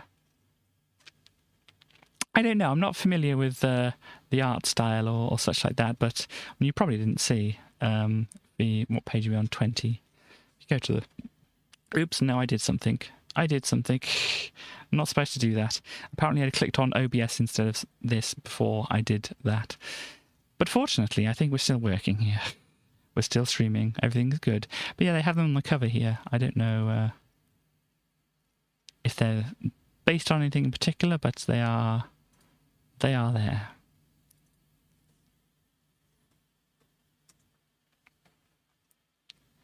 But they're part of this Get to Know Your Amiga. thing. When you switch on your Amiga, check this out to make sure it's working okay, and displays a ready to go screen asking you to put a disc in. Yeah, we've kind of seen that. Big herring vibes. Okay. As I said, not familiar with the artist myself. In-depth Amiga info. Look, if this Get Started feature has whet your appetite, and the 120-page Amiga Format Beginner's Guide special will suit you down to the ground. Just imagine. You know, you get your shiny new A1200, you're ready, like, gosh, I've got my guide and everything, and then a few months later it's like, Commodore's gone bankrupt. Oh dear. But yeah, you got some Monkey Island here they're promoting, some Cannon Fodder, Street Fighter 2, Frontier, what's this, Settlers, Putty and Robocod. So yeah, a pretty good selection of games to go for there. Finally, if you want to do some serious stuff, you can use these things and other things over here too. If you want to do video editing, you can look at these things. There's anything. Increase your hard disk capacity, no sweat. Disk Expander is an innovative program for all Amiga users. With this software solution, you'll be able to double the capacity of floppy disk or hard disk. The installation process takes only a few seconds, and afterwards, Disk Expander works invisible in the background. Compression. Here we go. I was thinking it must be that. Compression ratios vary from 30 to 70%. So there we go. It's a compression utility to make more space on your drive. If you want to do some art stuff, there's these programs. So recommended image processing, image effects, brilliant. Whatever morph we don't have. I'm noticing D-Paint mentioned here. But yeah, manga explosion of the big screen. Yeah, we saw that last time, didn't we? Sound thing. Look at their Photoshop job here. It's pretty good. Sound it out. Recommended problems, Megala Sound, Octamed, of course. Super Jam, which they had previously. A MIDI interface as well. Programming. They're probably going to go, yeah, Blitz down here. Amos mentioned as well. Some C here. C is another old language. Which one is more popular now than ever? C is the perfect language to keep track of complicated data structures, and because it's a compiled language, it runs quickly. And they're not too wrong here. C compilers in the public domain. Okay, GNU C and DICE. SAS lattice commercial packages beyond comparison. Wait a minute. The sky is made of metal. Well, the title was a reference, if you couldn't guess, to the game we were playing called Beneath the Steel Sky. But there we go. Assembly's going to be like dev pack, isn't it? Yeah, dev pack here for that. So there you go. Jurassic Pact. That's Gordon Harwood again. The good dinosaurs. We saw the good dinosaurs before. Look, Zool 2. He's back, and this time he's brought us a girl. Do they really have to say girlfriend? Oh, look, Claire. We have Claire again. We were wondering where Claire had gone to, but Claire's idea of the perfect start in 1994 was clearing off to the Scottish Highlands and sharing a sheepskin rug with Front 242's Richard 23. Why she wants to share the sheepskin when she can afford her own is something we just can't understand. You don't think this guy's made of metal? It definitely is. Okay. Who else we got? Rob, Marcus. I don't know who this is, or who this band or person or whatever. If it's a band or not, I don't know. I don't know who it is or where they're from. Tim is off to Oz. Okay.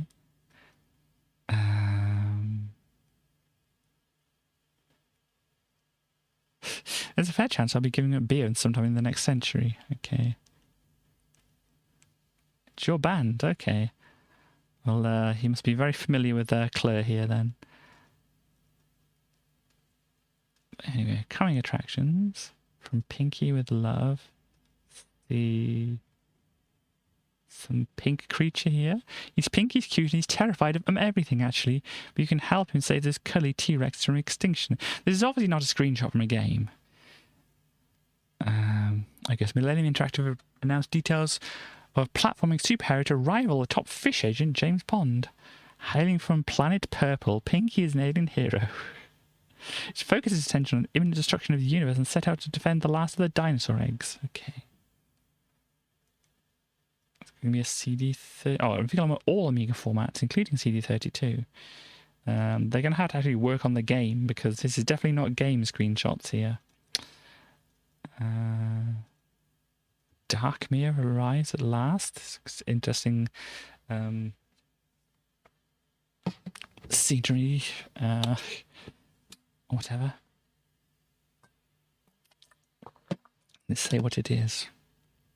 The game revolves around the hero Ebrin's attempts to rid his land of the evil curse of Darkmere, a mysterious force which has blighted his people since his royal father slayed Enuas, a mighty dragon. It's your job to help Ebrin uncover Darkmere's many mysteries and lift the devilish scourge which has claimed the lives of many of her village's inhabitants. Her planet Purple. You're a pretty good place. Okay, what else we got? Love, Peace, Harmony. What are you doing there? Maelstrom. It looks like it's called. Robinson's Requiem. Triceratops! Yay! What's it? Uh-oh, government agent Robinson comes up against a confused and disgruntled Triceratops who's got lost on his way to another game. Okay. Government agent has been forced to crash land his ship on a prison planet filled with all kinds of weird and not so wonderful alien inhabitants. Okay. So it's an alien Triceratops. Pierre Arrive. Pierre le Chef, it's a lovable French hero of Out to Lunch.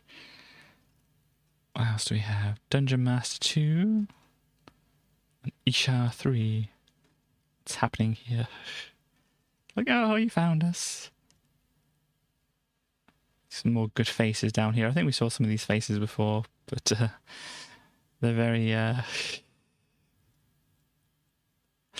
I said, they perfectly fit the... That face when you just open the selfie camera vibe. Of course, this person's just like, I'm buff anyway. Doesn't matter. Gosh. Across the universe, what's this? Curse of Enchantia's follow-up. Is it called Across the Universe then? Yeah, it's just called Across the Universe. So it's a follow-up to Curse of Enchantia, apparently. Okay. Win this. Where to start? Amiga Format Beginner's Guide. Oh, magazine makes Amiga Format. It's on sale January 6th. So if you, it's a special advert. It's not just any old advert. It's a special advert. Hang on. Some reason.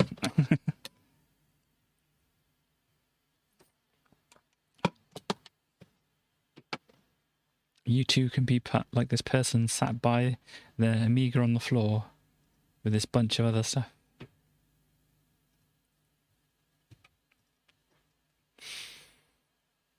It's a very big room to be sat in the middle of, isn't it?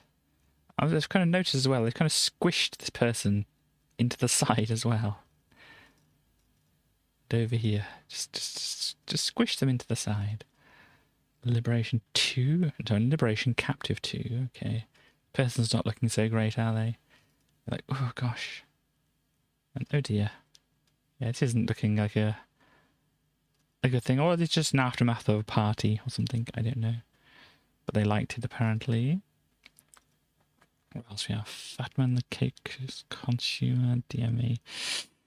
58%. What do they say? The intro sequence is suitably cartoony, but it's downhill all the way after that. Fatman makes plenty of disgusting noises, but the music is diabolical. He's a lovable hero.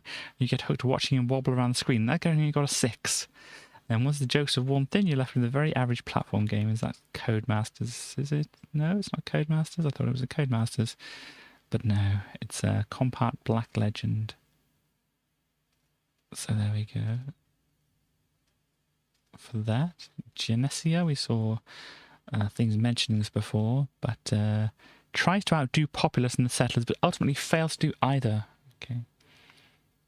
Despite it, it's not a bad game. Take weeks for you to get anywhere. It's no doddle either. Oh dear. A grower, not a stunner. Oh dear.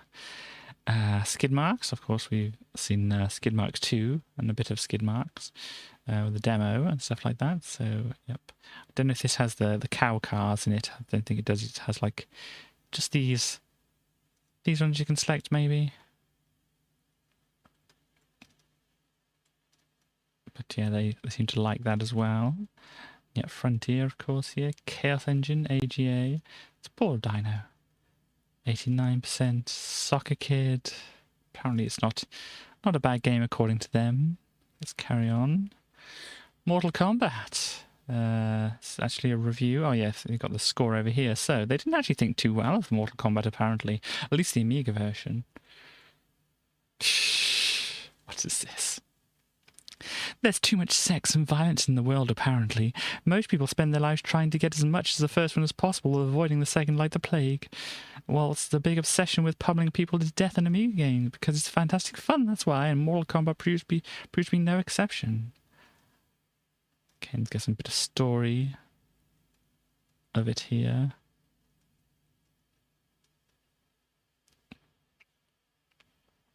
Oh dear.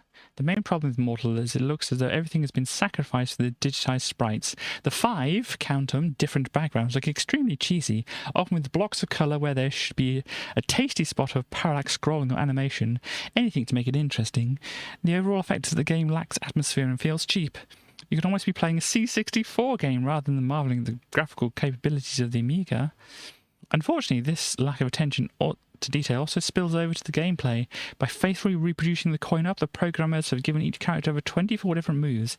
This inevitably means that, like Body Blows Galactic, the joystick controls are vague and there's a lot of frantic waggling as you try to find the right move to attack your opponent with. Body Blows, they weren't complicated. I've shown you before, you hold a direction, or you hold a direction in the fire button, and there's your moves. It's a lot more, you can't imagine doing your rolls and things. Well, you kind of could do your rolls fairly well on a joystick, but you don't have the right amount of buttons to do it is the problem there. But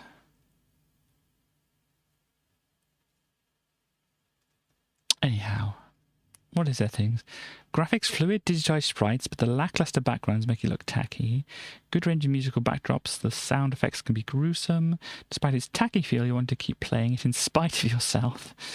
And playability, joysticks controls are vague. Even the grisly bits can't distract from a lack of finesse. So probably it wasn't a great thing.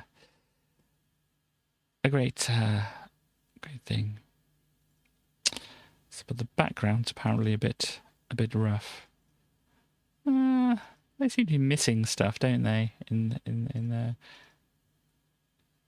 But obviously, seeing it in motion would really more give an idea there. Well, I've got global domination. Over there, Stardust. We've seen some of Stardust, haven't we? Oh yeah, we had a demo, didn't we? And they think it's fairly good. It's an annoying tune. Okay. Disposable Hero, you saw a bit of that as well. Didn't get along with it quite as well, I don't think. Got some fancy graphics though. Yeah, truly excellent backdrops and add immensely to the game style. Tracy's sound, background sound. Like Nouvelle Cassine, D-Hero looks great, but it won't satisfy your hunger, and D-Hero is too difficult. That's as big a turn-off as a game being too easy. There we go. Zool 2, here we go. For some reason they're in black and white here, and I don't know why they're in black and white.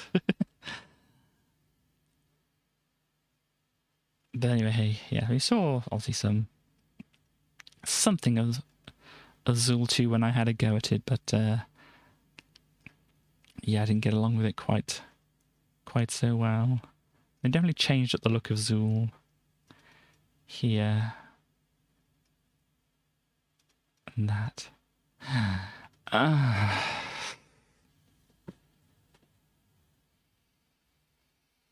I'm reading more of it now.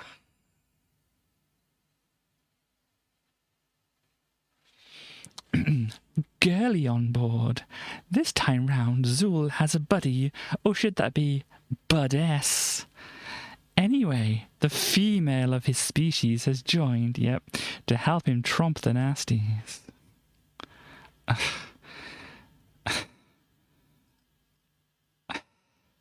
Alien girlfriend.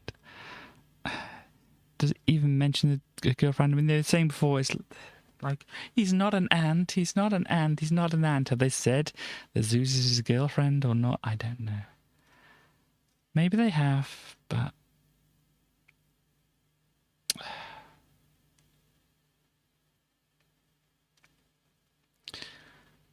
Graphics. I was playing this on A600 and some asked me if it was the AJ versions. That could be good. Sound effects are great. Music is like any other platformer. Turn it off. Oh dear. Don't touch that joystick. Keep away from my Amiga. Put those discs down. Okay, because it's so good. I'm gobsmacked. How could they do this? How could they improve Zool? So they think it's an improvement. Yeah, it seemed a bit... Yeah, the graphic, the character seems a bit smaller on the screen to me and whatever, and it just didn't seem quite as good. But I think we also had some graphical glitches and things going on, didn't we? Anyway, Fury of the Furries, or they didn't like it. So what is it? It's whatever it is. Platform Land. Fury of the Furries, please think up these titles. Please, who thinks up these titles? It's a Lemming-style puzzle game. You get kitted out with a furry which can transform itself to 4 different varieties. Okay, so you can do different things with your furry, but apparently it's not that great according to them. Colourful, detailed, and smooth. Shame the sprites are so small. The usual twee soundtrack. Somebody should get themselves a new set of samples. Quite the opposite, actually. It made me throw an A1200 out the window. Playability, there's the rub. If it wasn't so unforgiving, it would be great. Okay. Oh, look, you can win 3 A1200s with some fizzy chewits and Snapperazzi. What's Snapperazzi? Oh, this is a game called Snapperazzi. You play the role of a sun paparazzi in alternate software's new platformer, Snapperazzi.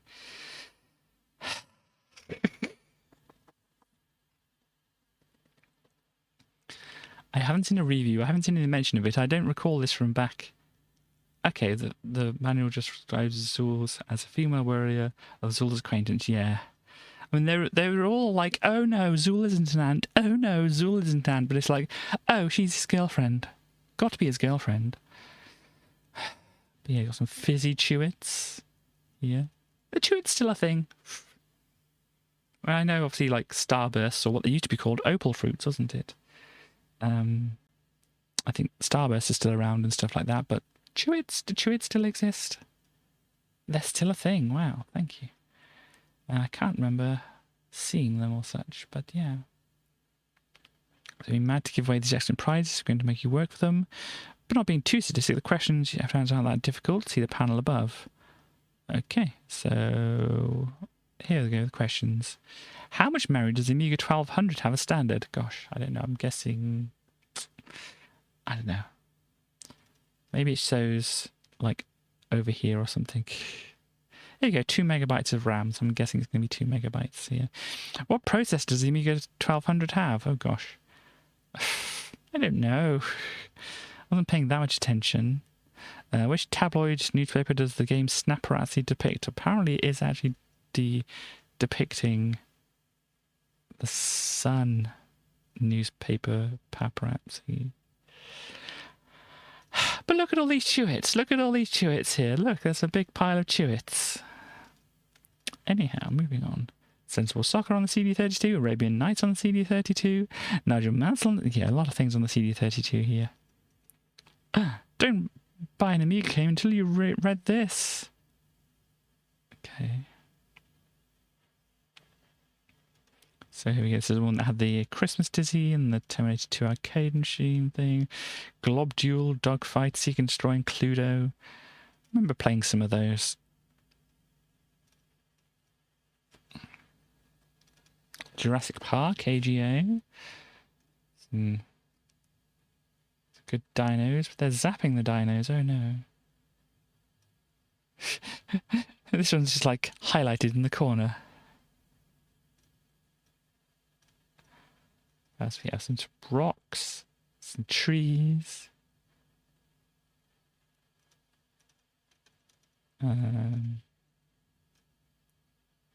You're going down a thing in a dinghy. Okay. Game over. Rip. Just collect like rip at the bottom. Anyhow, it's 70%. Strongest point of the visual appeal. Both the 3D and overhead sections look great. The effects are perfectly adequate, although they're by no means outstanding. It would take ages to complete this game, but whether you've got the will is a different matter. And too much wandering around to make this the classic it could have been. Okay, well, apparently it's 3D segments as well. Did they forget to take pictures of the 3D segments?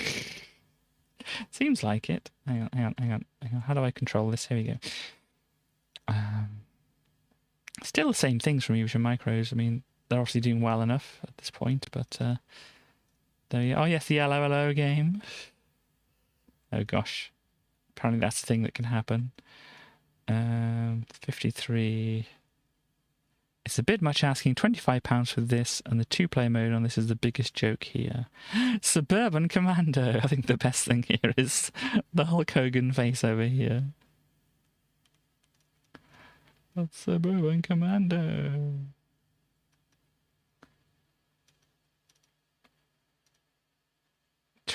Oh gosh, 23%. My word.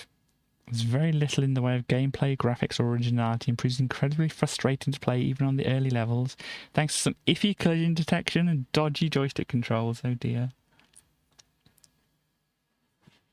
After a couple of hours play, you start deluding yourself that WWF European Rampage was a good game after all, and wish you'd spent the extortionate asking price on a pair of lucky horseshoe boxing gloves instead. Well, there we go. Microcosm here. The CD-ROM was created for one reason. Microcosm features the most incredible movie sequences, with live-action footage as well.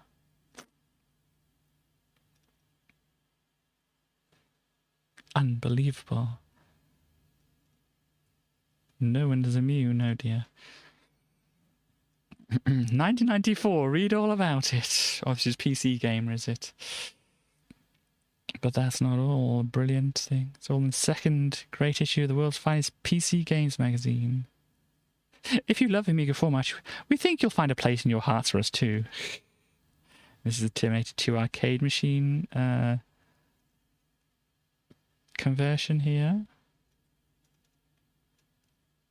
Got some Terminator action going on. They're all lined up, ready for a dance. These ones have started already.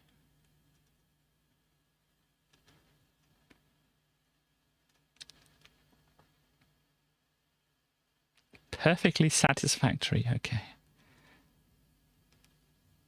The thrill of blowing the heads off robots keep you coming back for more. World's funkiest apocalypse. It does look like it's a bow, bow, bow, bow, bow, bow, bow, bow, bow, going on there. Bow, bow, bow, bow, bow, bow. Cosmic Space Head. There's a Codemasters game. I've never heard of this. What is this space? Look, pick up, talk, give, use, give helium balloon to scary monster. It's just kind of point and click.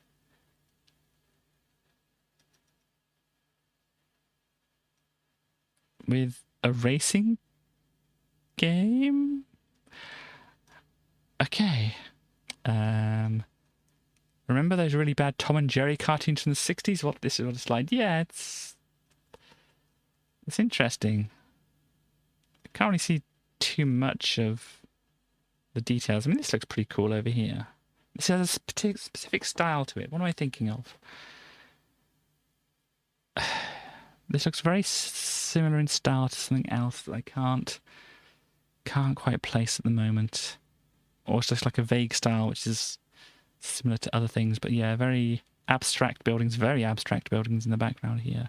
But very abstract buildings, very bright colours, when ones you wouldn't expect and stuff like that. Gosh, retrofuturism, yeah, but I think there's something specific that is kind of, you know, saying this is like this in my brain, but my brain can't find out what it is. I'll be half tempted to say Toe Jam and Earl, but I'm not quite sure if that's it. Jetsons, possibly. But yeah, I don't know. I don't think it's Toe Jam and Earl. I think that was rather more plain looking than this. But yeah, there we go. Oh, Fantastic Dizzy, 87%. What? Paul McCartney wrote a song about eggs once. It started with the immortal line, "Scrambled eggs. Oh, my darling, how I love your legs." But then he ruined it by sticking a string quartet and calling it Yesterday. Oh, and he made an album called Back to the Egg, which is complete crap. I don't know if that's true or not, but anyhow. But Codemasters, I mean, I know the first part about the scrambled eggs thing is true, at least the way it's told. Codemasters' latest eggy adventure is far more inspiring. It combines the best of all Disney's previous platform outings and sticks them into one big integrated package, complete with subgames, slinky scrolling, and great-looking graphics. There we go. So they like this one, or at least Rob liked this one. Whoever did the review before didn't so much. Lethal Weapon. Oh no, it's a Cytec. An F1 game over here. Interlagos. Of course. An LAC, whatever that means. Lamborghini something, is it then? Because it says Lamborghini down here. Lamborghini Countach. LAC. Is it just called LAC? No, it's called Lamborghini American Challenge. Well, they said here Lamborghini American Challenge. They've got Lamborghini American Challenge here, but they put LAC up there. Games Master. Oh gosh. Oh no, we've done it. We've done it, everybody. It's broken. It's broken. It's finally broken, everybody. No, hang on. Wait a minute. Let's go back. Find it. I did try some other PDF readers, but Edge is really, like, when it works and doesn't do that weird skipping thing, Edge is really just the best that I found at the moment. But yeah, look at this. This is your key to the biggest competition ever. Oh my, look. Look. Free Zool year planner. Oh my. We're missing out here. Best Mega Drive game of the year. That looks familiar, but I can't think of what it is. Censorship is a vile and dangerous thing. Oh, Peter Molyneux. I mean, censorship isn't good. I think I know what they mean by this, but it just comes across, yeah. It just comes across in the wrong kind of way over here. But I think I know what they were going for, but yeah. Go to page 25 now. I don't have page 25. Merlin and Aladdin. Super Nintendo stuff.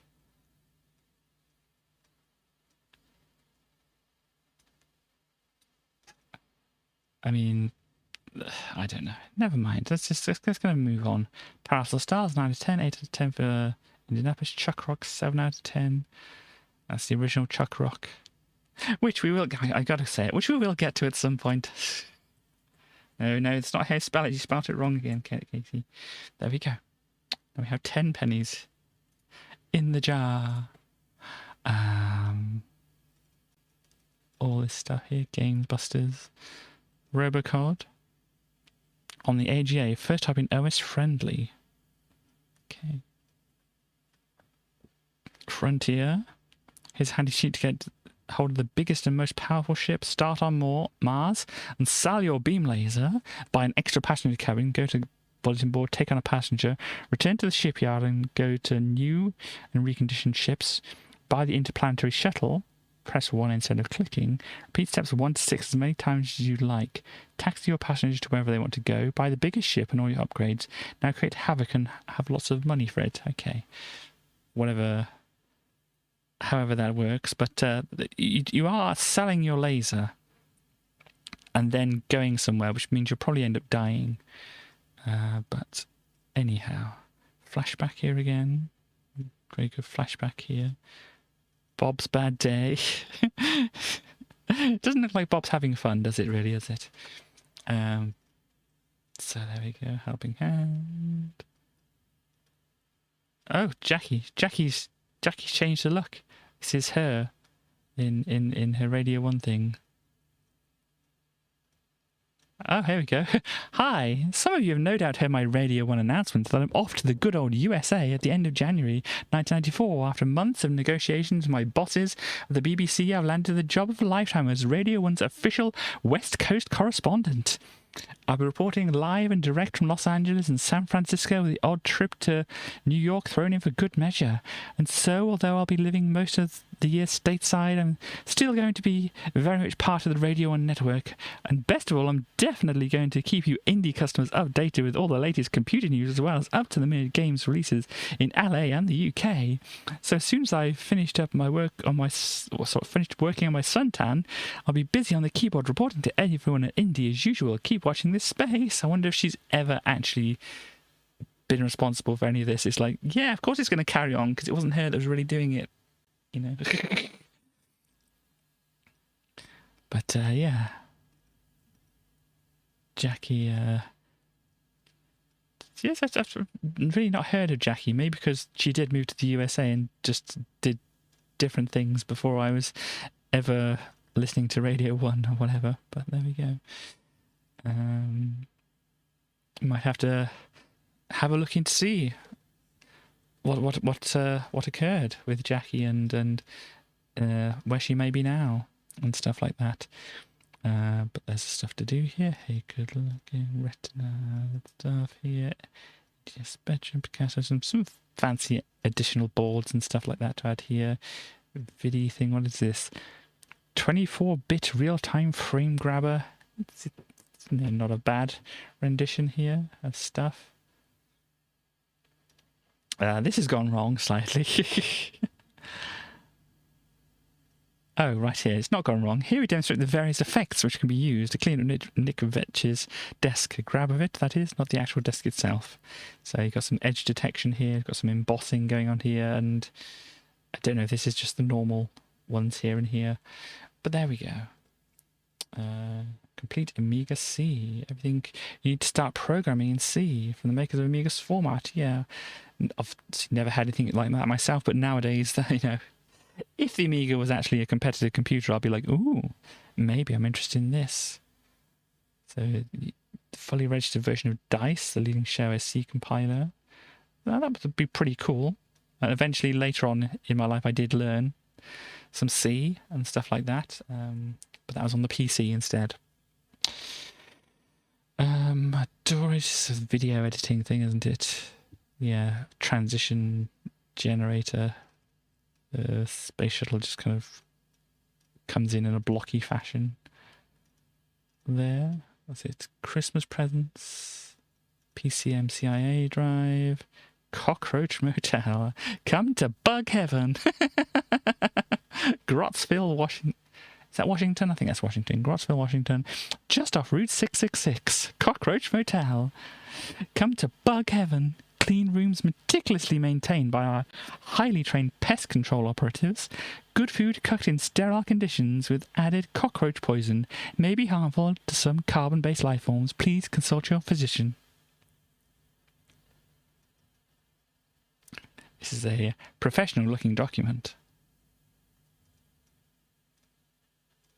Cockroach, even got it in the background. Cockroach Motel. Ah dear, so I can win a scanner over here. What is this? Welcome to part 2. Another one. In scanning parlance, what is a dropout colour? A colour that you tell the scanner not to recognise. The only colour you tell the scanner to recognise. A colour which you tell the scanner to only recognise in a certain percentage. Don't know, never heard of it. If a 24-bit image is 640 by 512 pixels large, what's the maximum number of colours it can contain? What is a moire pattern? An interference pattern that appears when more than 2 regular patterns are overlapped? Well, that, but also other variations on that. Oh, remember, save those answers carefully and look out for part 3. So if you look for it, I have to buy more issues of the magazine, buy at least like 3 issues of the magazine to win. Look, it's small, black, and makes an odd whirring noise. World drive shortage. Prices will fluctuate. So at this point in time, there is a shortage of hard drives, apparently. Now there's a shortage of video cards or graphics cards and many other things. But yeah, let's see, mega chip. So it's just a RAM expansion. Yeah, RAM expansion there. Doesn't look very strange with all these bits coming off it, doesn't it?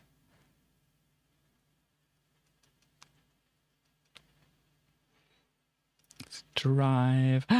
Gosh, look at this good. They're really doing with the good Triceratops today, aren't they?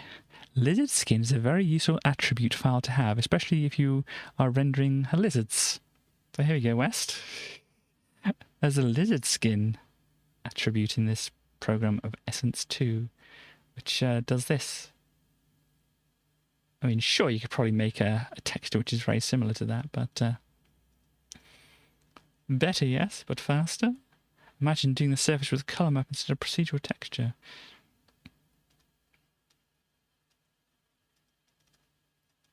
Got Octagon 2008. What's that?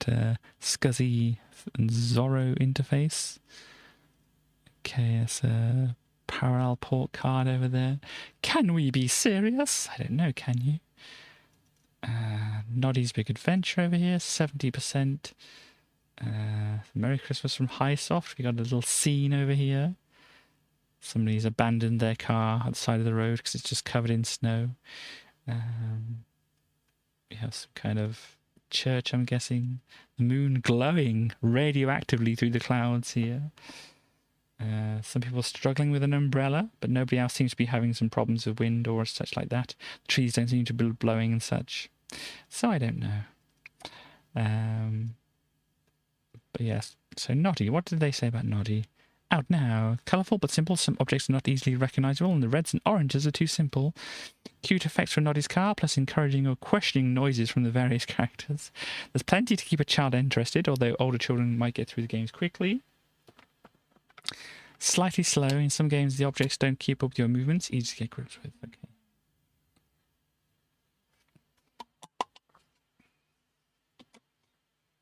So, games that make learning fun will always be a good thing, and this one certainly is, but today's children are far more advanced as far as game playing is concerned, so educational packages like Noddy's Big Adventure needs to be a bit more sophisticated. Gosh, crabs. Crab Parade, and that's a lobster as well. Crab Parade, Crab Parade. Cool crabs. Some other learning games and stuff like that. Oh gosh, what have we done? Why have we done this? We're not there. We're not there. Why did you come all the way down here? Gosh. Hang on. Where are we? Where are we? Here we go.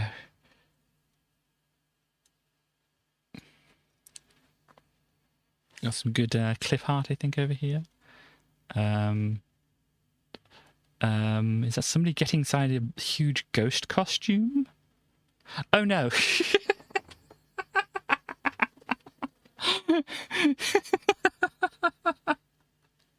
See, I saw this as like the front here. Yeah, I saw this like the front, and this is like the ghost's eye, and this is the rest of the costume going down, and this person was like getting into like a hole in the back or whatever, but no, it's bride and groom is a big heart in the background, isn't it? Anyway, have a cool. There's some kind of plane, some tiger, some dinosaurs, some other planes, some trees, house, some kind of collie, I think that is, and a ship, which is very difficult to make out there, but there we go. Gosh. PD update. What have we got in the PD scene here? It's packed with absolutely loads of programs from children's paying packages to workbench utilities and games. Richard Bagley investigates what's hot and what's not. So let's see here. We've got XBeat Professional.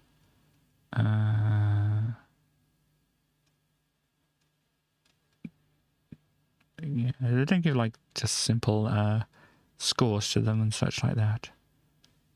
They don't seem to be saying it's terrible as far as I can see. But yeah, you got your drum here, so you got your bass drum selected, and you just put it out here, going bum bum bum bum bum bum bum bum bum bum bum, and you can put other things going across. And you got your volume and tempo sliders. Yes, it looks pretty neat. Clubs. Got bulletin board without the modems. Okay. Borealis Junior. Kids start running around the place demanding new and satisfying experiences to keep them happy over the holidays.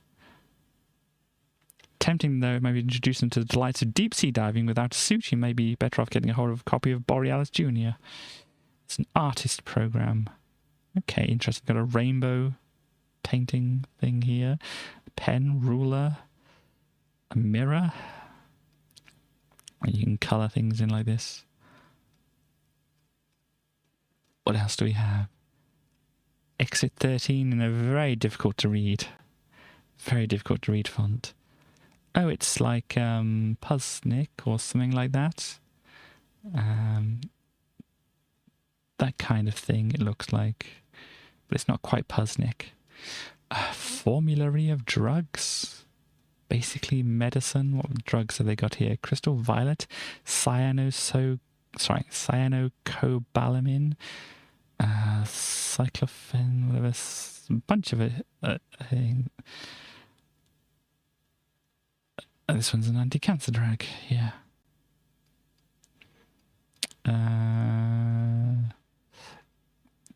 Just want to do a quick check before I embarrass myself with my non-knowledge of drugs and stuff like that, but let me check. Yeah, I thought it was. Because obviously I don't use something like this, but we have a cyproterone here, which is an anti-androgen. So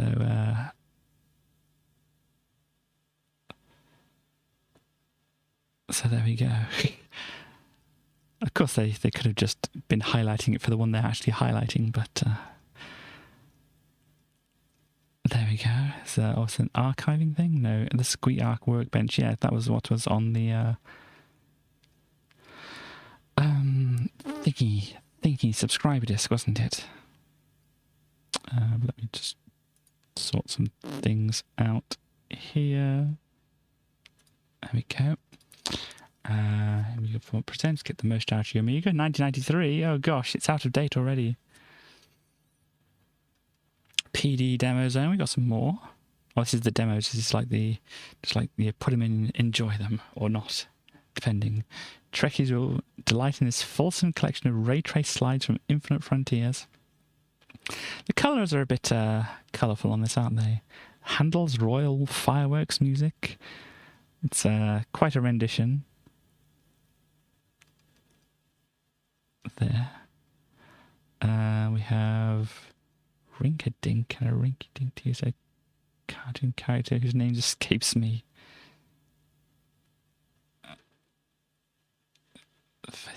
Thumping, ravey backbeat. The visuals are excellent. I can't even tell what's going on here. We have some World of Manga here. Can I read any of this? It's got a lot of kanji here. No. That looks like the one for article, but I don't know necessarily the rest of that there. But this is something else going on. This is, what's this? Oh gosh. I don't think my brain's in it at the moment. No, it's a different font to what I'm used to. And so my brain's just like, this doesn't make any sense. So, there we go. That's one thing. I have to, once I actually try to look at things, I'll have to try to read things in different fonts and things like that. I'll have a look at that later and try and figure out what it says. But, you know, it's kind of like, my brain is like, no, you've forgotten everything you know now. Gunsmith cats. They look cute. Dream to bring night masterpiece girl in the middle from Nausicaa Valley of the Wind. Okay. This one here?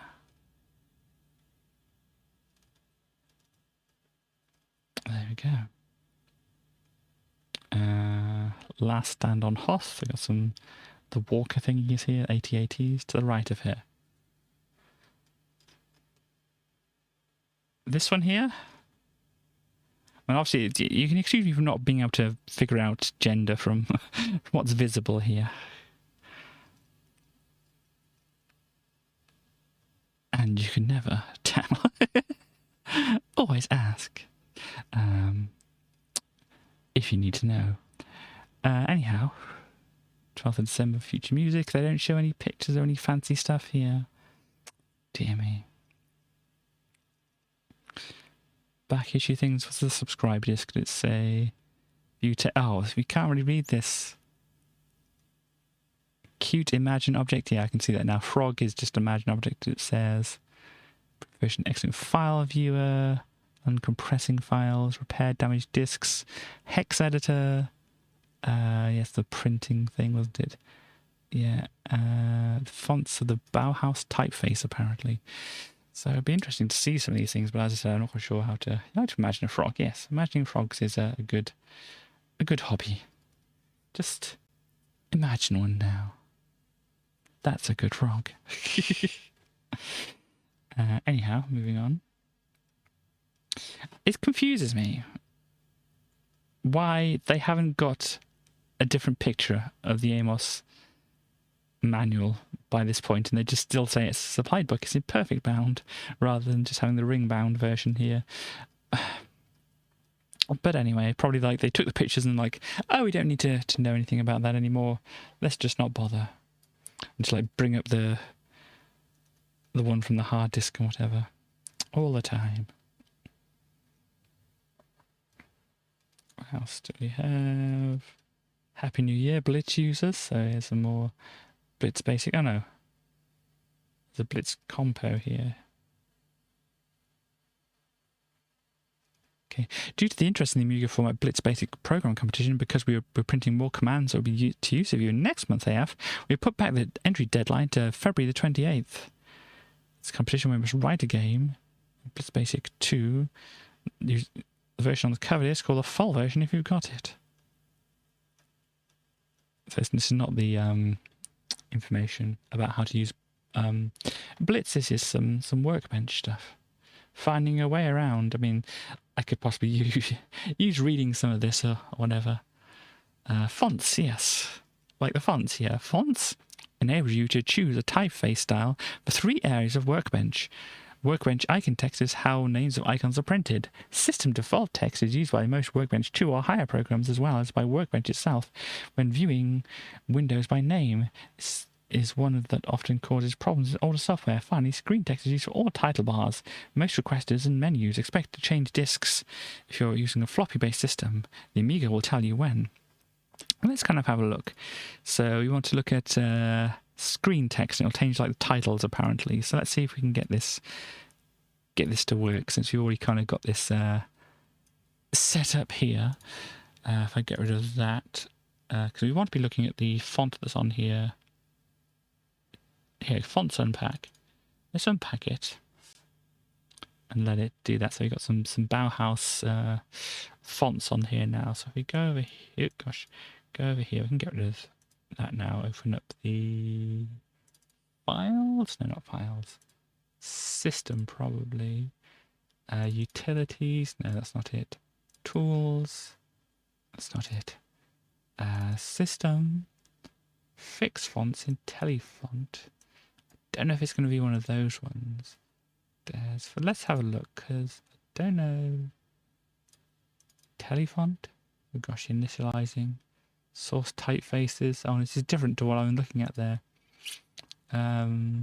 Fix fonts. Did I just do a thing or not? This is not the thing that I was looking at before. It's in preferences. Here we go, fonts here. So screen text. Select. I can't see the one then. So do we have to install them? Oh gosh, I didn't want to do that. RAM disk, where is it? Update. Let's find these. And that's not it. Where did they go? Pretty sure I show all files. Here we go. Bauhaus bold. I don't know how to... I thought I could maybe load them in, but apparently that's not the way to do it. Never mind. Let us go back then to the browser. Ah, no, didn't do that. But yeah, but how do you unpack the fonts and things like that? I don't know. But there we go.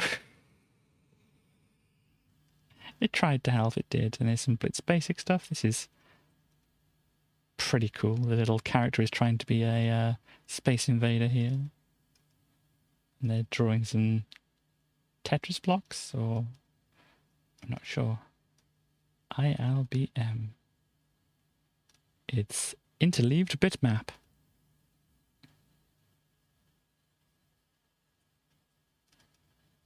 Okay, Ultimate Amos, so we've got that somewhere. Getting grips with Imagine, how to make a vase of flowers. Expanding your imagination once again. Letters. Let's see.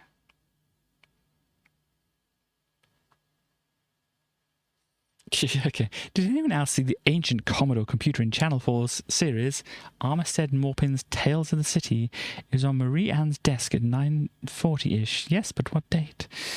It wasn't an Amiga, I hope, but the Commodore logo was clearly visible. The machine you saw, we think, was a Commodore PET. PET stood for Personal Electronic Translator. So it was a 6502 CPU. Popular personal computer in the mid-70s, so yeah, the PETs. People will possibly know about them. I don't really know too much about them myself.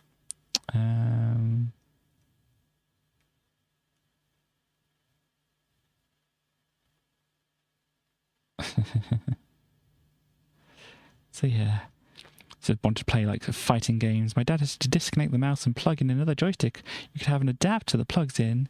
It goes down to two sockets and you plug a mouse and joystick. If you have a switch on it, you can switch between them. And it's like, what a brilliant idea. In fact, like most good ideas, it's so good that somebody already came up with it or something like that. And whatever. I noticed over here, it's like, it's finally happened. That software support that we were promised for the CD32 has arrived. Now we haven't had 50 games released at once, but you'll find a spread that has reviews of the latest CD32 games. You have to admit, for a few seconds, even we thought it might have gone horribly wrong. Oh, gosh. Just wait a few more seconds. Still 32 shopping days left to Christmas. There's more CD32 software arriving as each one passes. So yeah, when they wrote that, it was like still well before December. So it wasn't even... oh, gosh, anyway. On the 25th of December, one surprise member of my household will wake up to a shiny 32, or CD32, complete with MPEG unit. There we go. So what art do they have? They have a Fogerty Yamaha. I don't know if it's the name of the bike or whatever. What else do we have here?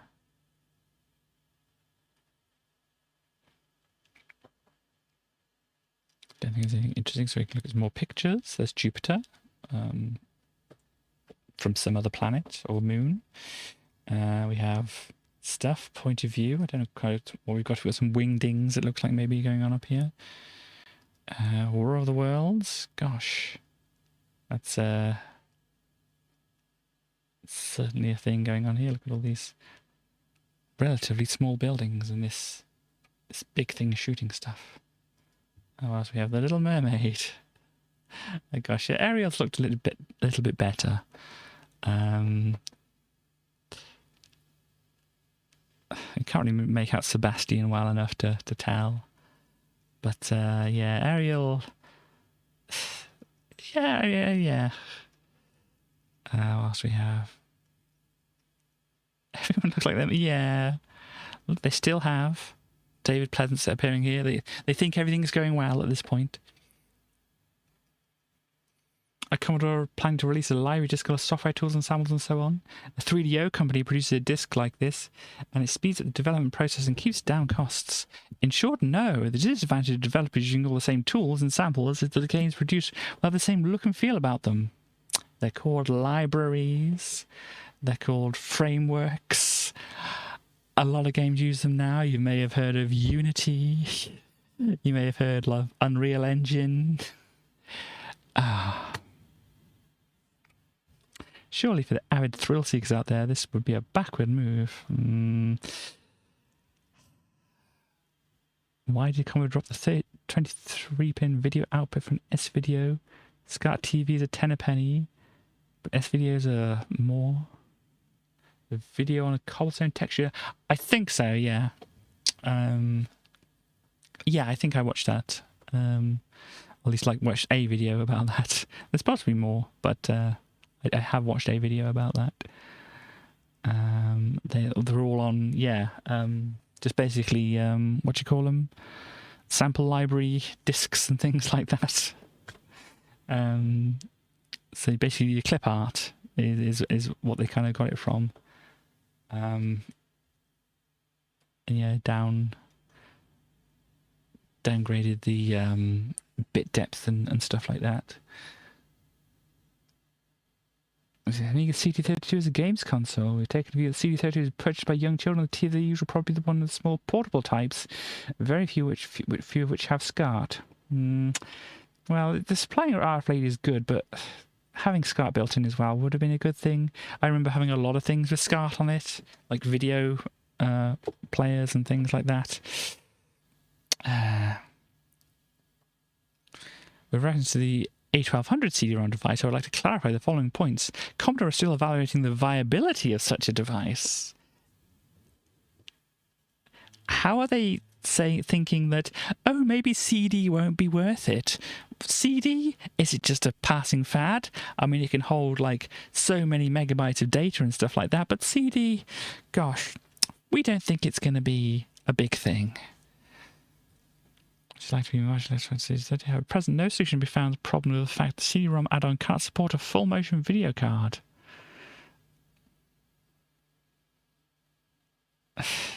Does not make good commercial sense. It doesn't make good commercial sense developing a computer which you want to...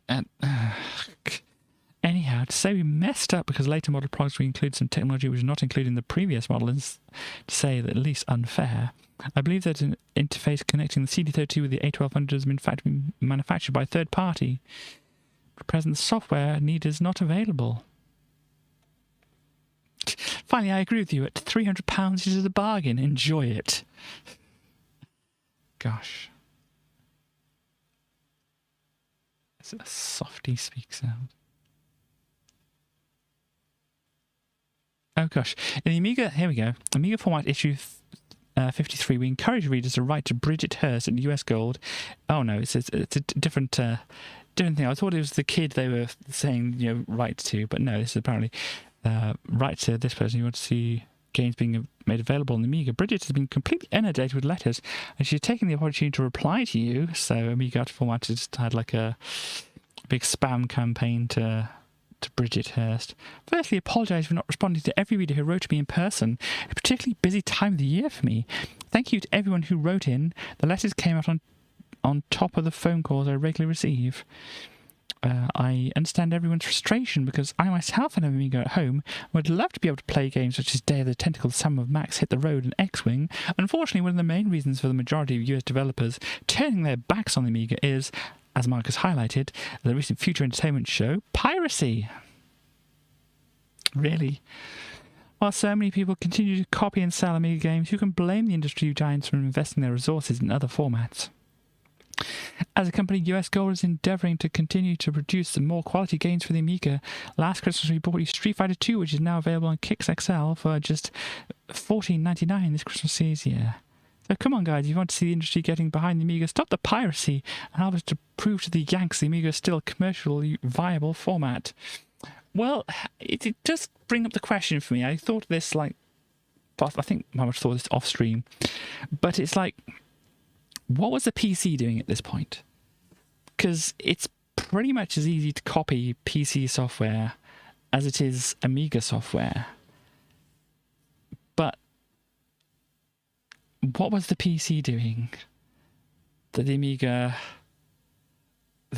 wasn't? Is the real question here. If piracy really was the problem here. Games, is the price right? Do a couple of discs in a cardboard box really have to cost that much? What about CD titles? Aren't they supposed to be cheaper? Are the programmers holidaying in Barbados, or do the games companies themselves just make a killing? Yep, it's just the second one. The games companies themselves, they just steal all the money from the hard workers. Capitalism. Anyhow. And we have WordWare 3 appearing next month on there as well. And yeah, there we go. That's the thing here. I don't know if I have a plan for now. I don't really have a plan. I could do the kind of usual and look at some Amiga Power ones, but the fact of the matter is I've run out of drink.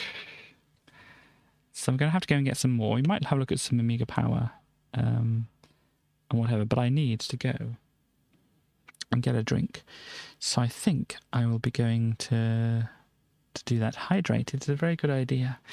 So in the meantime, while people wait for that, you can enjoy some Katie TV. Very movie-like.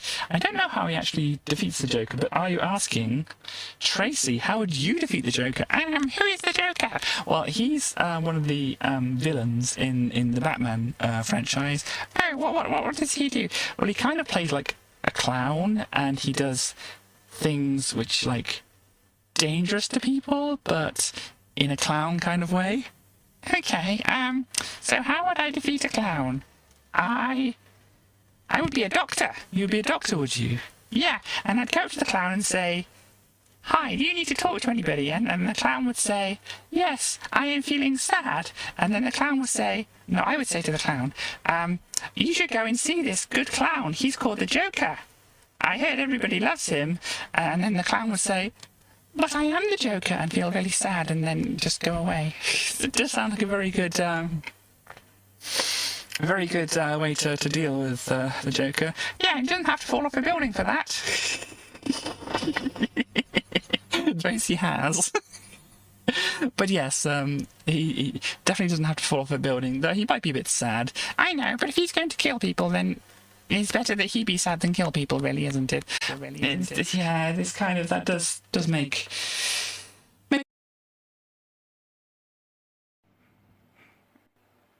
Are we going yet? Yeah, we're going. So, look at what I got over there. Wow, it's awesome. It says, your dynamite. Wow, that's cool. Am I dynamite? Yeah, you're TNT. I'm dynamite. Yeah. So, what do you think? It's got some pictures of some, like, dinosaurs and things. It's all very nicely holographic and shiny and things like that. It's very mesmerizing. I could look at it all day. It's that good, is it? And it says, like, gummy dinosaurs. And you know what? What? They're all vegan. Wow, that's amazing. So let's have a look and see what's inside them. I'm going to have to flip it around, so I'm going to put the camera down. Okay. I'm still here, by the way. I'll just turn the thing around and so we can see what's going on here. Here we go, here's the back. It says, you can read things. What does it say at the top here? Close me up and keep me fresh, so you can eat them, not all in one go. That's a very sensible thing to do, isn't it, Tracy? Yeah, don't eat all these in one go. I mean, you probably could if you wanted to, but it's probably not the best thing to do. It's probably not the best, no. What's it say here? Holla for the holographic pouch. Get serious Glowchella vibes from this dreamy sweet pouch. What does that mean? I have no idea what it means. We found out what it means. But, anyhow. Hi, I'm I have returned myself here. I have more drink. I didn't set up the other thing here, so we will have to get that done here. Blah blah blah. Where do I keep things? Stream stuff. Here we go. Amiga Power magazines. Here we go. I do have the ones all the way up to December of 1993 ready to go, but they still take a while to go through and such, don't they? Anyway, we have this. Oh no. Sport for All. Dino Dini's goal kicks off the summer sports rushes. Oh no. Oh no. This is the one that started it. This is the one that started my hatred for cricket.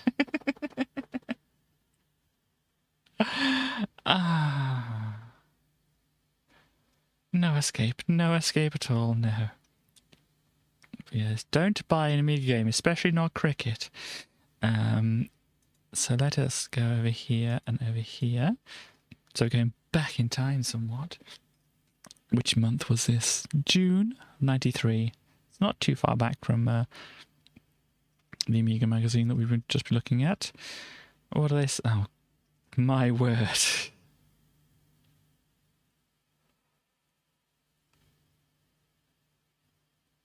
That is, oh gosh, that is a thing there, certainly, isn't it? They haven't written things in the side here. They've got a lot of names and things in here, but they haven't added a lot. They've got the home of loads of things from Future Publishing there, but they normally have something else written in the side here, but they don't have that this time. But yeah, cricket. So true stories. We have Little Devil. Oh, that's that game, isn't it?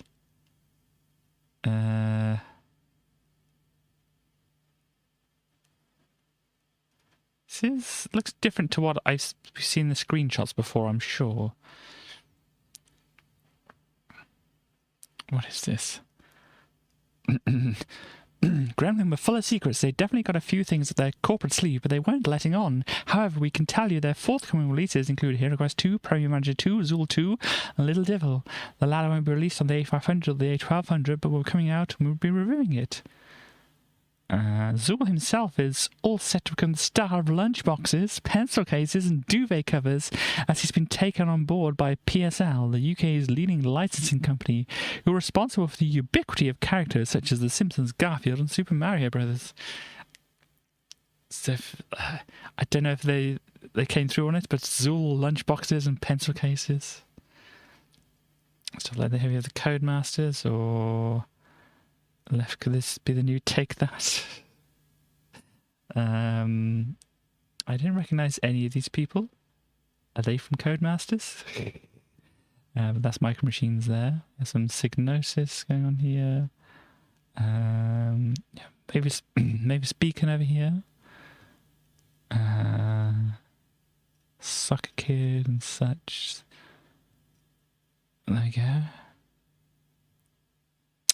I don't know if I want to zoom in on that to see what they're saying. Solution to incompatibility. Any game compatibility problem with your A1200? Reset the computer before the purple screen reappears. It's a purple screen. Hold down both mouse buttons until a grey screen appears.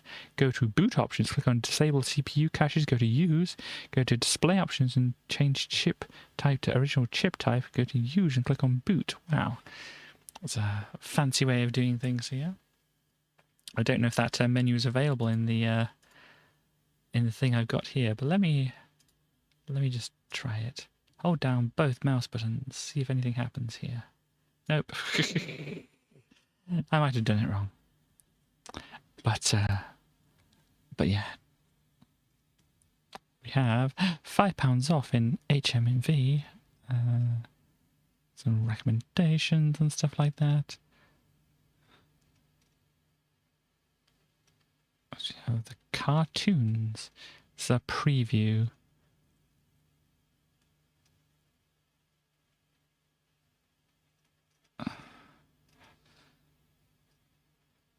Interesting. I don't think I remember seeing this. Twilight 2000. Oh gosh. Got a tank. Okay, this is slightly odd. We've got like... Oh gosh. We have... When we get there again, 3D models, but then also not 3D models, which is kind of weird.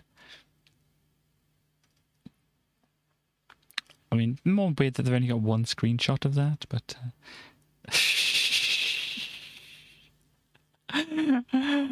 There's no way they could have figured out how to put the entire title of this on across the magazine. So instead, they've gone with International Golf Bishop.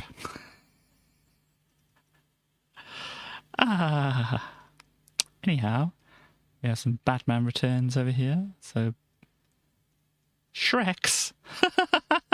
This doesn't look like a swamp. I'm not quite sure what these characters are, but it's possibly something from the movie. Some other stuff here. If you like your art or your buildings, your architecture.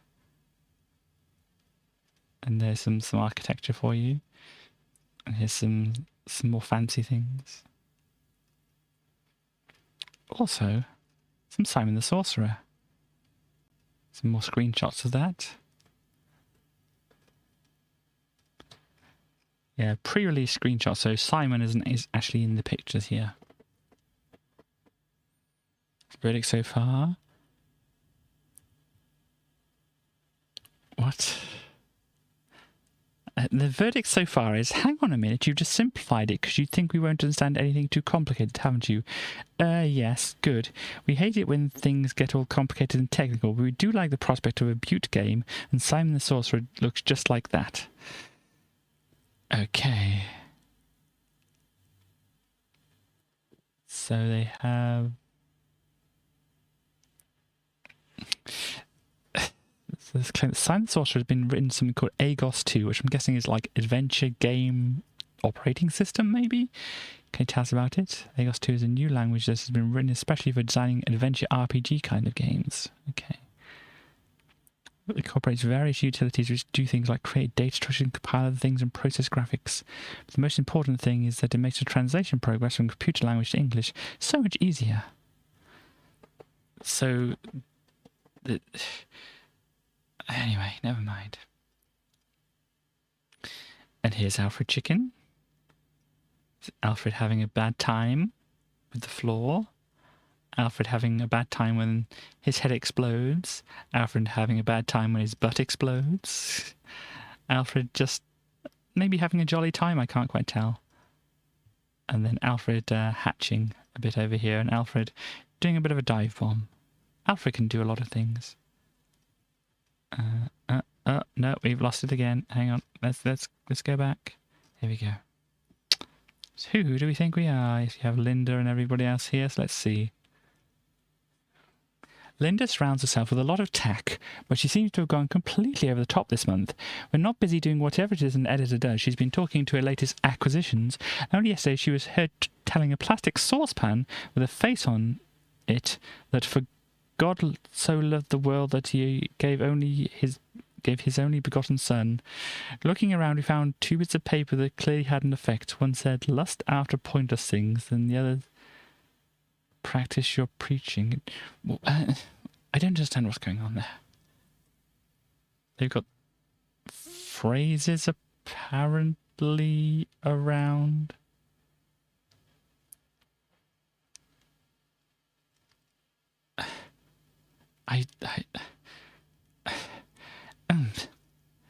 So Lise hasn't done anything out of the ordinary this month. As usual, she's plied us with cream cakes and chocolate and urged us all to have large lunches. Mind you, she's been joining in the eating binge, which is a tiny bit odd. All is explained when we spotted digest food on one of her posters. Next to it was marry and reproduce, which we quickly removed. Why they have brainwashing was the new this is okay, brainwashing is the new craze. By writing catchy phrases on a piece of paper and sticking them everywhere, the team hoped to subliminally influence others. Anyway, what have you got, West? It's an eBay image, apparently. Wow, that is amazing. We're going to have to show that. Let me get that up on the screen here. Here we go. Oh, this is fancy. But, oh gosh. Look at this. It's the Zool wall planner. Thank you for finding that out. Look, and leap into 1993. So wasn't the one we were looking at saying it was... Because this is obviously going to 1994, but I don't know. But yeah, this is... Neat, obviously got your big picture of Zool here. 1993 is the year of Zool. We lead, others follow. Advertising some other games at the side here, of course, as well. And it might be a bit difficult to see what's on your wall planner. It's like, have I highlighted this myself? Have I written something in, or is it just the background? But that's pretty neat. Thank you for finding that out. There, West. There we go. Go! Dino Dini. No problem, yeah. It's Kickoff 3, but all but in name, because it's got the same programmer as Kickoff 1 and 2, is what we found out. Here's the tips video, which, if we look back in the chat, we have to look back a bit in the chat here. Streamlabs should have told us. Here we go. So at 150 followers, oh well, 150 followers, we get a Tracy stream, but then 175 followers, we get to look at this video here.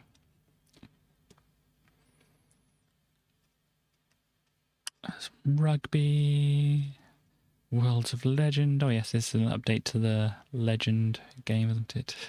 First there was Legend, and now there is Worlds of it. Woody's World. Here's Woody in different outfits.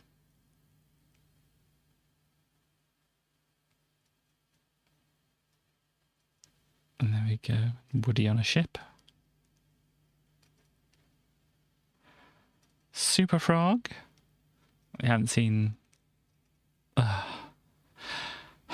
Where are we? Yeah, we're back up, are we? Okay. We haven't seen much of Super Frog. But apparently they gave it 78. They say instant death on the spikes, what a drag, as are the pixel perfect jumps on top of the baddies. Although some nasties can be jumped on where others are oddly invulnerable. Finally, why doesn't the character in the game look like a frog in the opening sequence? A small point indeed and completely irrelevant to the game, but confusing nonetheless. So they just kind of like forgotten to tie up the story. But no, hey, what? But this young chap just can't believe he snagged the royal babe. Neither can the witch. She's green and warty, hates nice things, which is why her ends up not only babeless but also a frog in a red cape. So that's the story. That seems very explanatory to me. Why doesn't the character in the game look like the frog in the opening sequence? You're talking about this frog here, so you're saying this frog doesn't look like that frog. Kind of, but that's really being picky.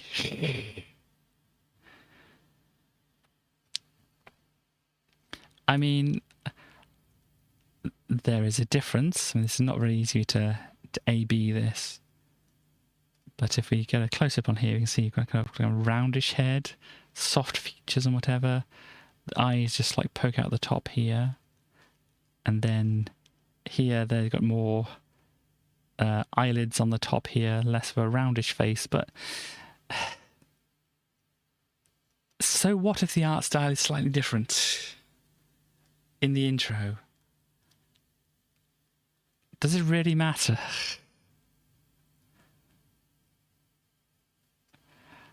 I don't see how that matters. Here's Nippon Safes Incorporated. I think it's another point and click thing here. Yeah, but it's still, does it actually matter? Because if you look at, like Mario's appearance, Mario on the box and Mario in the game don't look the same. How is it a problem? Because, I mean, we can do this. Hang on, let me just go here. Let me just find some suitable images here. Super Mario Brothers 3. Bing. Let me see some images of Super Mario Brothers 3. Okay, here we go. There's that. We have some gameplay. Yes, we have some gameplay here. So let us have a good look at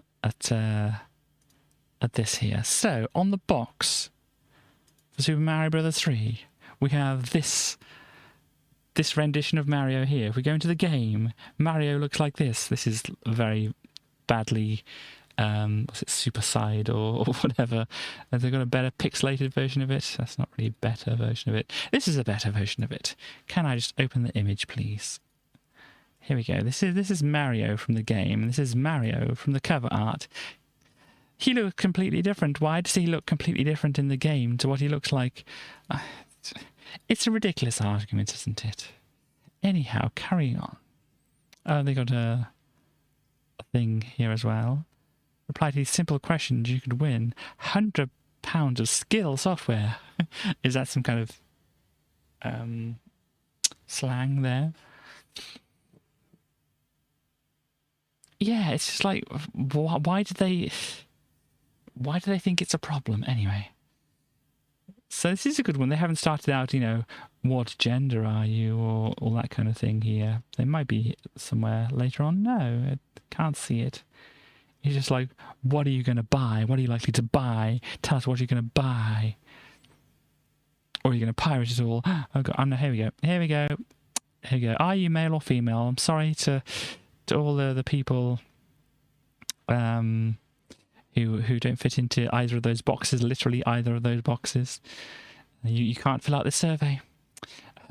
But look at this. Do you think the ratings Amiga Power gives to games are too tough, too girly, or just right?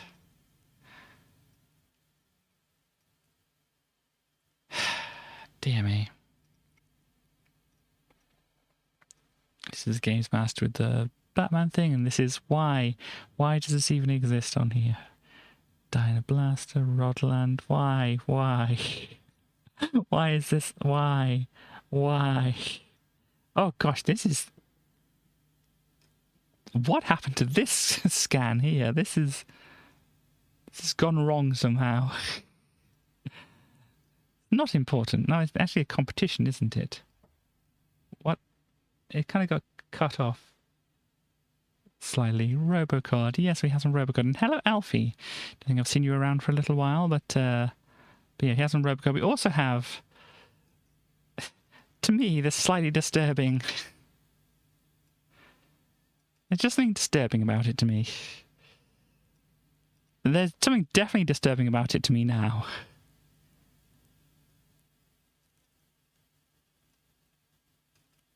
It's just... Yeah. Rodland. Oh, yeah, sorry. There are games here as well. There are games mentioned here.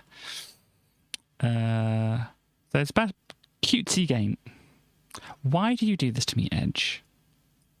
Why do you insist on doing this to me, Edge? Here we go. It's about cutesy games. Apparently Dyna Blaster is a cutesy... Edge... Can we? No, we've gone back. Okay. Let's try finding that page whilst we're zoomed in, because apparently it doesn't want to work properly. Yeah, we were there. Yeah, here we go. So let us Move across and down here. So Dynablast, yeah, kind of cutesy. I can get where they're going with that. They call it cutesy wootsy games here. Rodland. I'm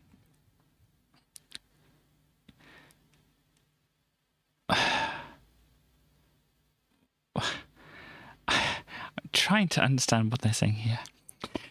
Today, dear reader, I weep big tears of grief. I tried, I really did, but Dr. Myers had the straps on the wrist. No. Rodland is just so cute, I thought, and so massively lovable, I thought, that no one could criticise it as a choice for even small children to play. What could be more nicerer than two kiddies trying to rescue their mummy from the clutches of a nasty monster in a far-off magical land? With only a magical rod to bop the baddies, an enchanted ladder to get them out of trouble, these lucky boys and girls tumble playfully around the platform levels, avoiding baddies almost as lovely and fluffy as themselves. Weeping sharks in wellies, startled sacks of potatoes, lobsters, mad bunnies, and nubbly knee squirrels. They're all there, and you've got to stop yourself from stopping and stroking them. But I overlook the horribly graphic scenes of violence as you beat the life out of these defenceless creatures. Okay, so they're trying to say, what's the cutest game that doesn't involve some kind of violence or something like that? Bubble, I don't know. I don't really fancy reading much of their analysis of things, really. But yeah, Rainbow Islands is obviously the Amiga version of it. Colours slightly different to the arcade there. But yeah, got some Robocod over there as well. I think part of the story of Rodland is something to do with fairies and things like that as well, but I can't quite remember. Fairies, yeah, I think there's fairies involved in it. Diary of a Game. Oh, this is the one with the still unfortunate name to it. That the person who won the competition. Yeah, they're still calling it Dong here. Working on Dong promotion this week.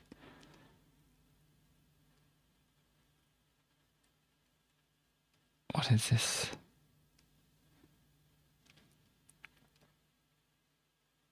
Was it enough serious techie talk? Here's a joke for you. I say.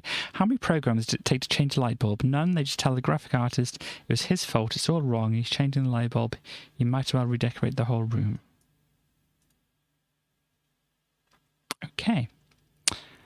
Here we go. Due to work on the recently retitled Donk, W.H. Smith objected to Dong for some reason. So that's where it came from. They're actually saying what the who it was that didn't like the name Dong. It was W.H. Smith's, apparently. But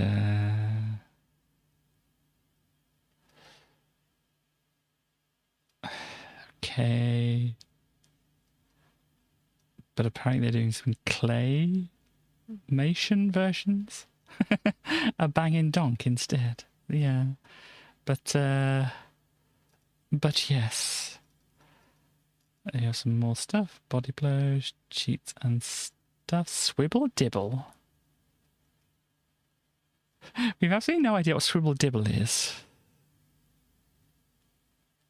I've never heard of a game called Swibble dibble. The strange thing is, the people who wrote this magazine hadn't either.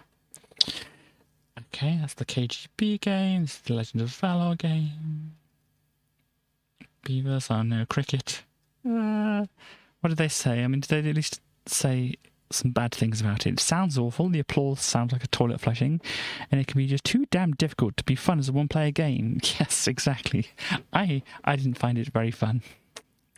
If only the computer would make a few mistakes, indeed. If you're a cricket fan, you'll certainly enjoy it despite its limitations, but it's not a game that'll grab everyone, indeed. Well, it kind of grabbed me and, like, you know, was mean. And stuff like that. So I don't like cricket games at the moment. Humans, Jurassic level, some expansion to humans there. Budgets for Legend. Ed the Duck 2, back with a quack. Look, what the hell's going on here? It's not to expect very much from budget games in the way of plot death or character explosion, but it's just insulting. The crappy bit of folded paper that accompanies the disc, you get a couple of paragraphs of insipid puns about a Wild West saloon, the little diagram of what the joystick does, and that's it. What are we supposed to be actually sodding well doing? Oh dear. Once again, these tie-in games doing not so well. The greatest. Indeed, I'm not quite sure what's going on in this picture, but it's certainly going on. Bart versus Space Mutants, of course, over here. Big Nose the Caveman. Some pretty nice dinosaurs here. Very cute. Doc Crocs. Oh, that's from the around the bend, isn't it? Whatever it is. The Round the Bend TV show. Apparently not a great game. Which, you know, surprise, surprise. Populous in the Promised Lands. Wow. Wow. Just like to highlight this. Wow. That is possibly the lowest score I've seen in one of these magazines. Just crap with no redeeming features whatsoever. This game gives American football a bad name. It'd be infinitely better saving up the extra 15 quid for John Madden's. I've said why above, so let's use the space to give my own public support to the Miami Dolphins next season. Wow. But it certainly looks like it could be better graphically.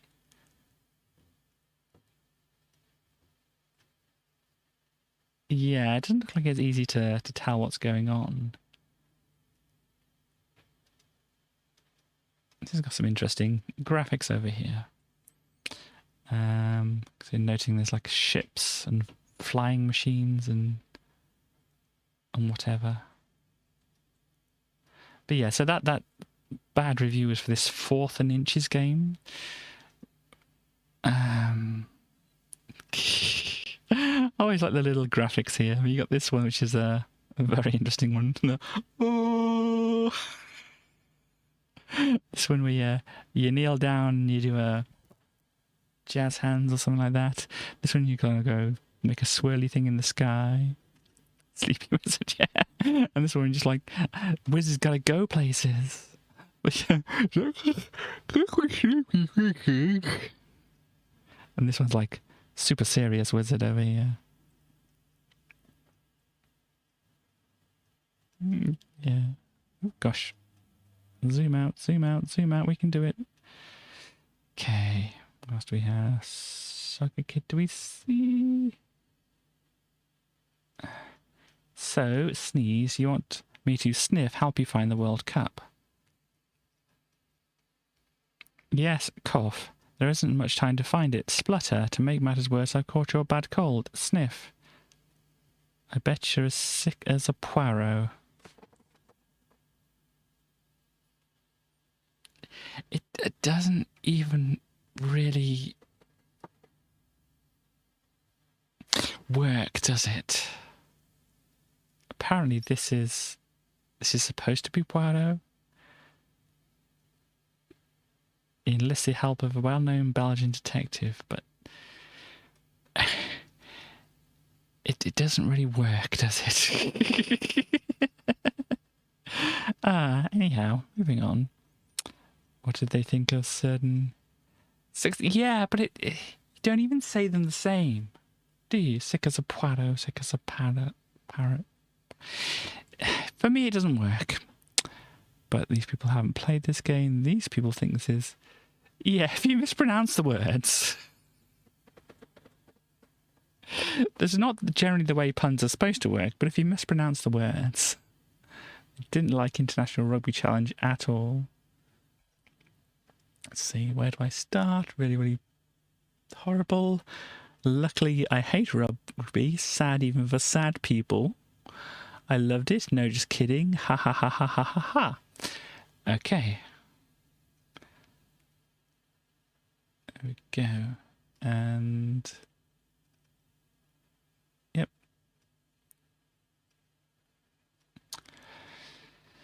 That is that. Do the right... Oh my gosh, what is this over here?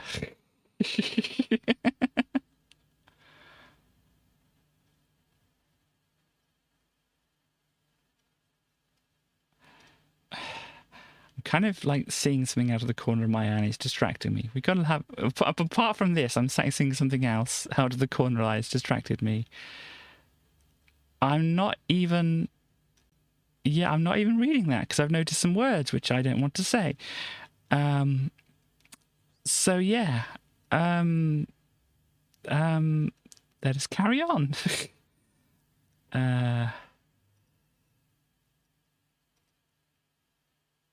Oh dear.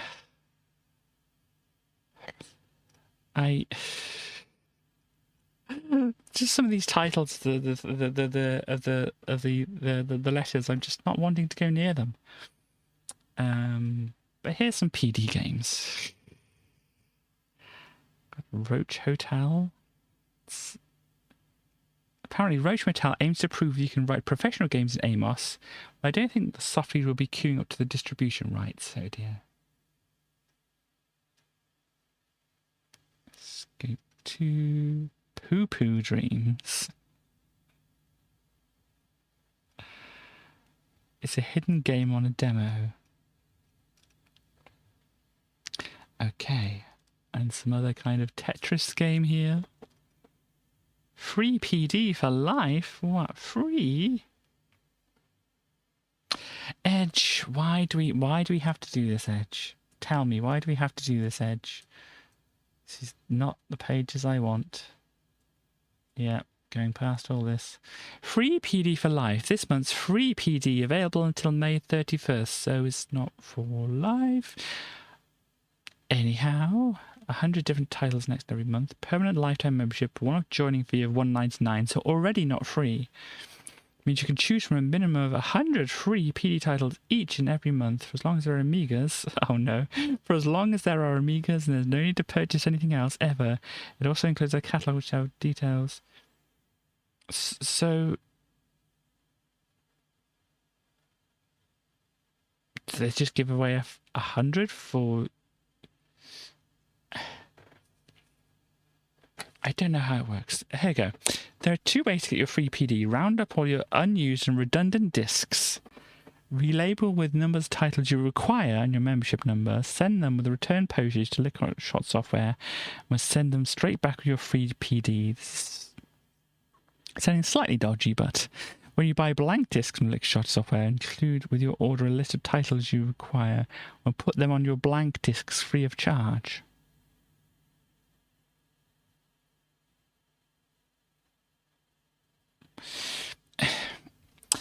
So Lickshot Gold Card, an entire library of over 2,000 PD titles available free by method 2 with this card if you pay $9.99. I think they're misunderstanding the word free here somewhat. A 10% discount.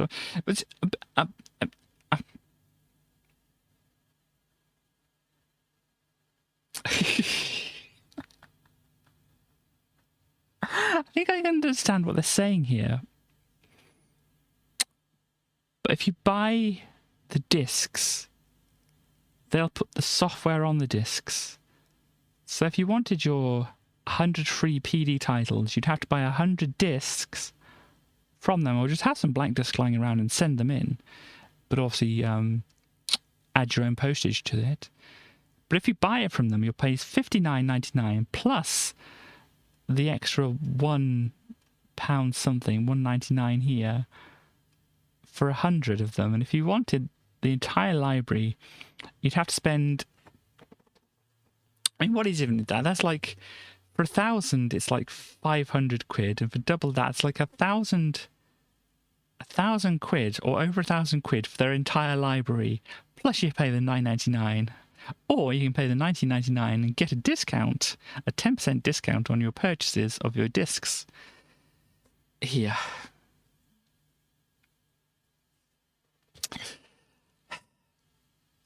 But the PD is free. Ah, dear me. So there we go with that. Yeah, there's 2,000 really, but yeah, but still, it's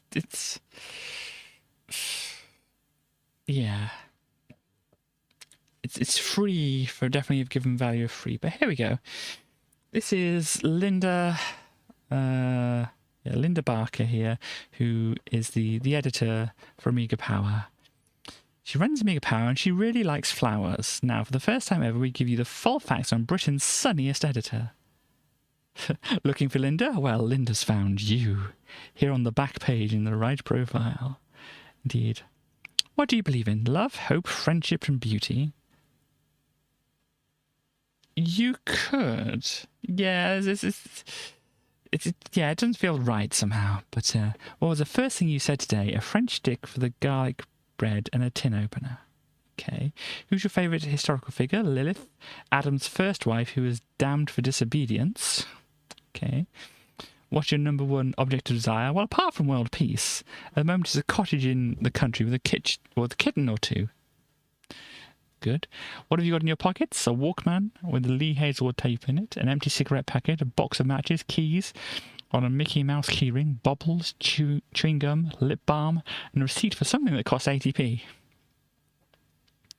What is nicer, a bunch of daisies or a fluffy bunny rabbit? It's a bunch of daisies, apparently. If you could be in a computer game, which one would it be? Sleepwalker, all that action, I don't even have to wake up. Is there anything for anyone you'd kill for?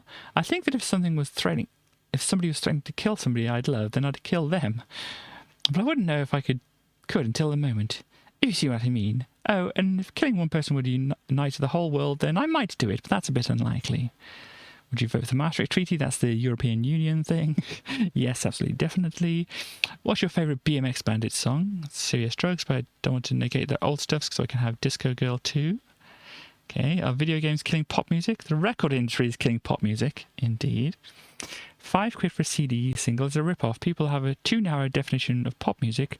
There's some great pop music around these days, and I have immense faith in it.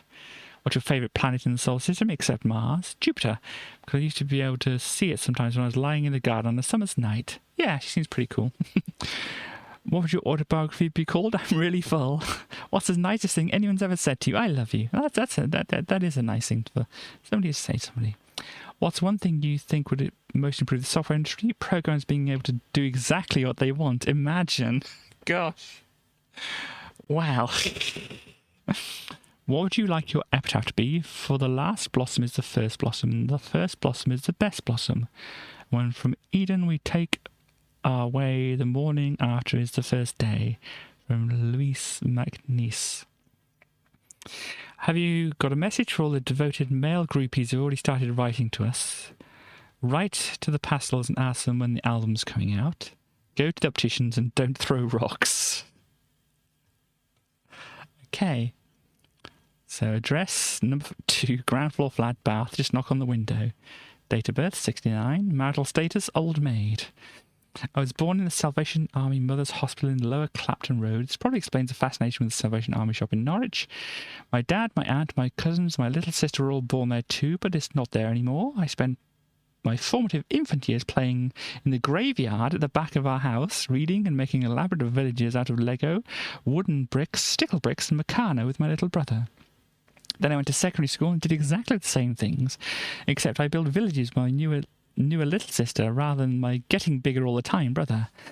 I managed to get through school with a minimum of fuss. I only got into one fight and only got attention for being late all the time. I think in school I only got into one fight as well. I kind of like, everybody else seems to be fighting. I wonder if it's a thing that I want to do. I tried fighting with somebody. It's like, nah, it doesn't seem to be fun.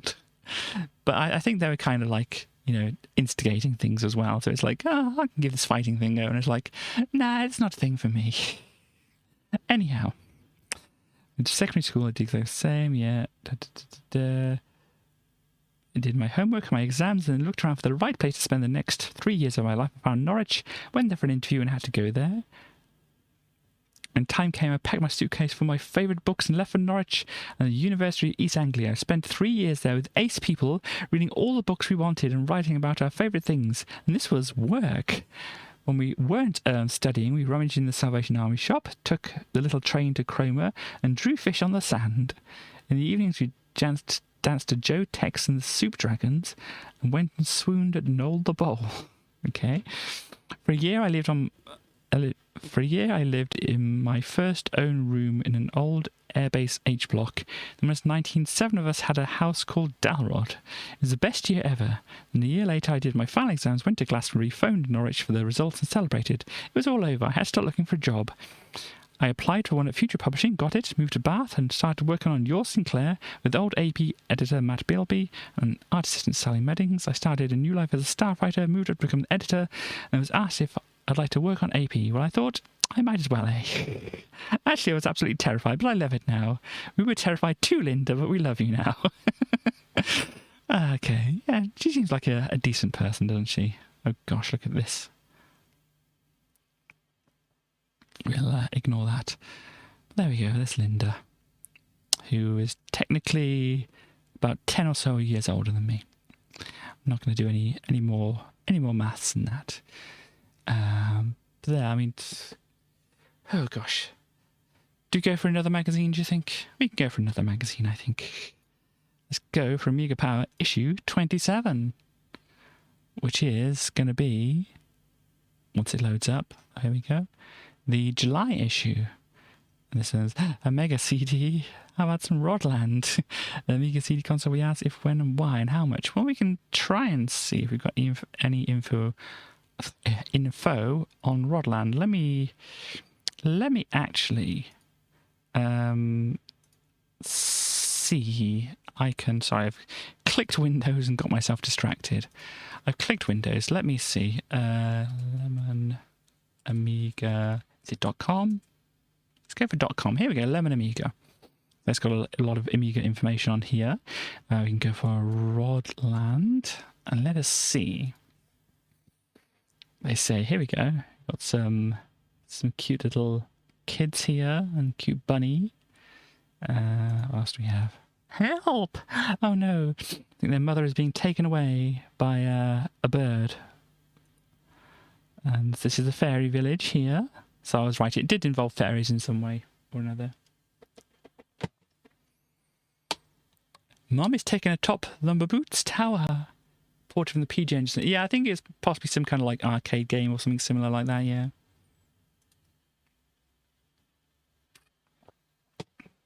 Fight using the rod and the shoes. Here we go, there's a bit of the game here. You zap the little things. Enter the tower to rescue your mum. There we go, got some sharks, some pretty cute looking sharks. Arcade ported Amiga Amstrad, a lot of them. PlayStation 4. Yeah, we're getting like way ahead of ourselves there, but yeah. And Switch, of course. Some more cutesy things here. More cutesy things here. Got some good old cutesy snakes with horns. And, oh gosh, it's pretty nifty looking. But yeah, there we go. That is some information on Rodland there. So, but yeah, I mean, maybe we could look up the game. I don't know. What do people say? Apart from Alfie, I think there's only West around. West, would you rather look at another magazine or would you rather look at Rodland?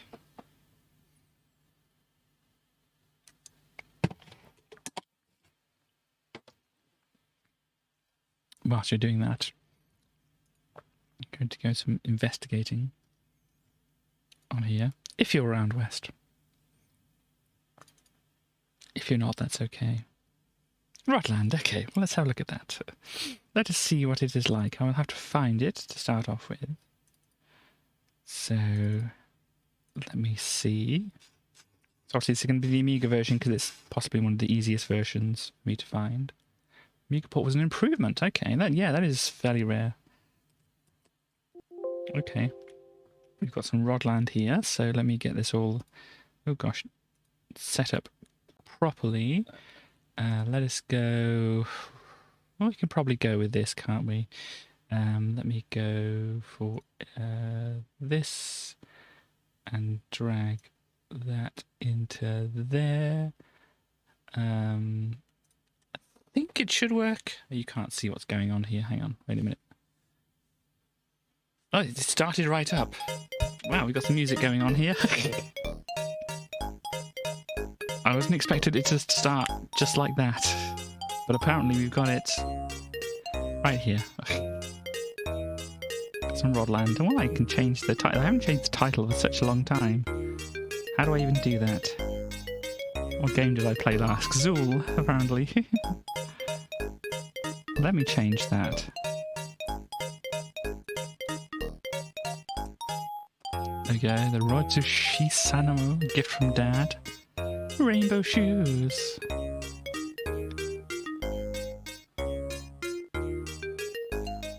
Oh, I clicked it.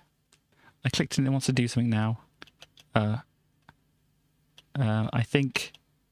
No, I think this is the demo. Yeah, here we go. So I need to push the fire button to play it. I don't really know what I'm doing. Help! Oh no, she's been kidnapped by the bird. Mom is kidnapped by a monster. It looked like a bird, but Mom is taken atop the Maboot's tower. Loading. Say hard to figure out what to do. That does that. Didn't seem to have a jump or anything available to me. Okay, then you're going to come down here. Cool. Do that. And then what do I do? Ah!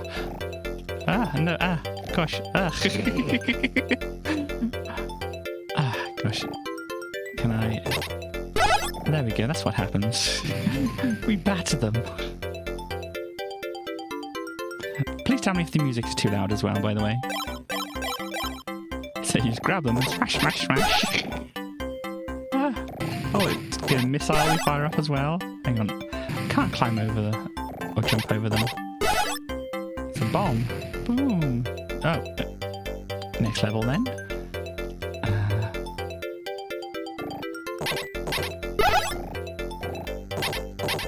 You can whack the other enemies. Bomb.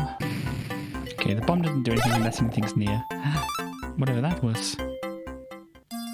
Enter the tower to rescue your mom.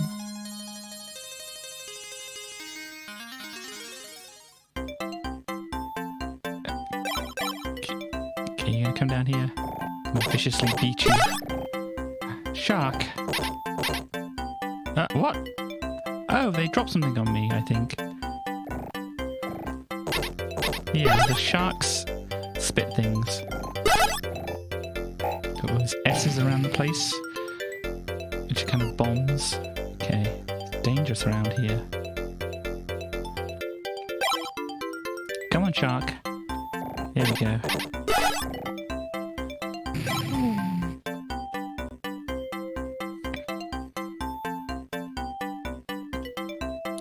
Yeah. Oh no, they're all going to start spitting at me, aren't they? Hang on. They didn't. There we go. Spit, spit, spit. Oh no. I can collect these for extra points and stuff, but... it's a little dangerous around here. Ooh, that's a pretty cool one. Okay. Oh, that just pushed them away. Gonna go down, it bounces around a lot until it hits something. Yeah, no jumping apparently.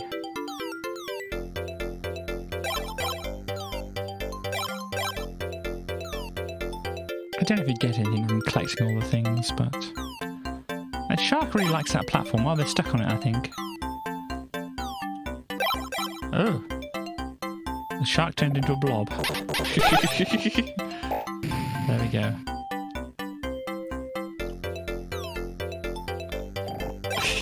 The fairy, your main weapons are explosives, indeed. Can I go up on the balloon? No.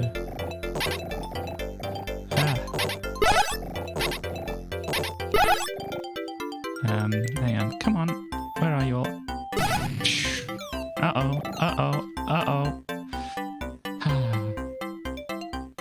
Ah. Game over. Please try again. Do I get continuous? I don't get continuous. Oh, look, Amanda's all over this. Let's add a... Oh, I can't type, of course. I think Amanda's put her name on here. Let's go... Okay, the T is small. Can I just carry on now? I don't want to do more letters. It's Katie. Help! Mom is kidnapped. Let's go and save Mum again. Or try. Now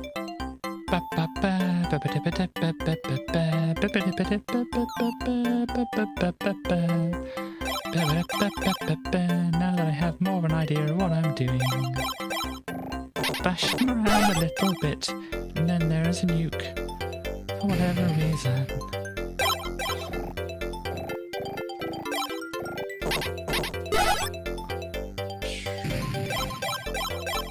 Extra game! Cool. They now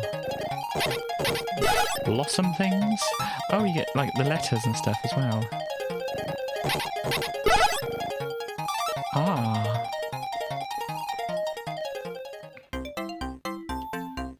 Okay. Oh gosh. Cornered here. Okay, I want to get to the flowers. Oh. I'm going to pick the flowers. Okay, do you think I can get to the other bit over there from up here? Let's try. Ooh, I can. Extra game.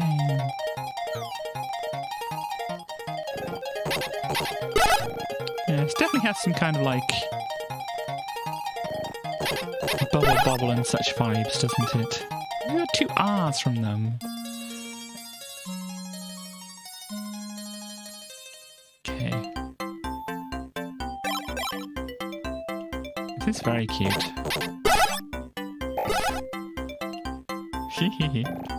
Ah. Oh gosh. Oh gosh, that shark has got excited now. Oh no, they're coming after me. I can't collect all the things.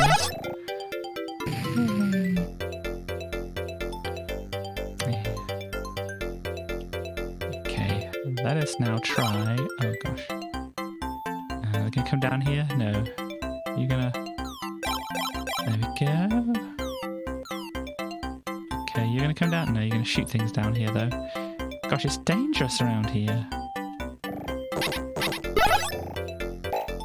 So what are the magic shoes for? Obviously the magic wands are for this business.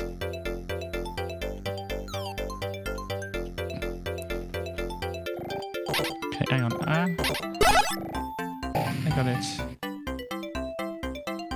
Still want to try and get... Oh, no, leave me alone. Yeah, you go down there, and you're going to go up there. Okay, so we can try and get all these things. Find out what happens when we get all the extra things. No, they've turned into blob monsters. I don't get the extra game now. When they turn into blob monsters, they don't get the extra. Come on, blob monster. Okay. Smash, smash, smash. Boom.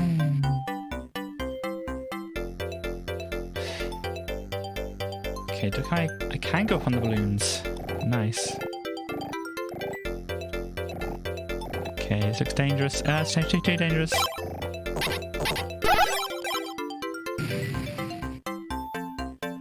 To go up to this level. Get all these flowers. Oh no.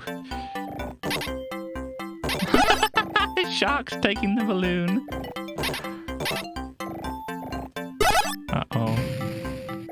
Out the way. I want to go up on the balloon. Oh, look at that little shark looking so happy down there.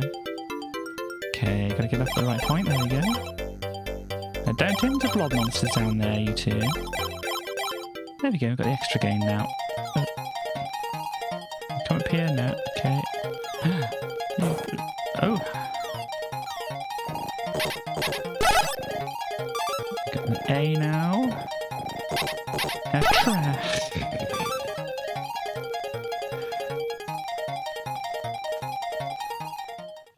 Gosh, these flowers, oh, they're the flowers that look like they have faces anyway. Gosh. Oh no. Oh, there's some ball things. Ooh, well that did a thing. Get some fruits as well. Wow. Get the fruit. Yeah. Oh. Ah!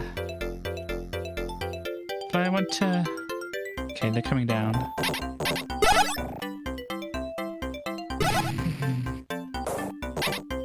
Get the fruit. I don't know what the fruit does, but I want the fruit. Oh, sorry. I mean, I'm sorry for nudging them and I just like catch them and bash them to death, but you know. Yeah, getting these extra things is getting harder and harder, isn't it? Balloons? Anywhere?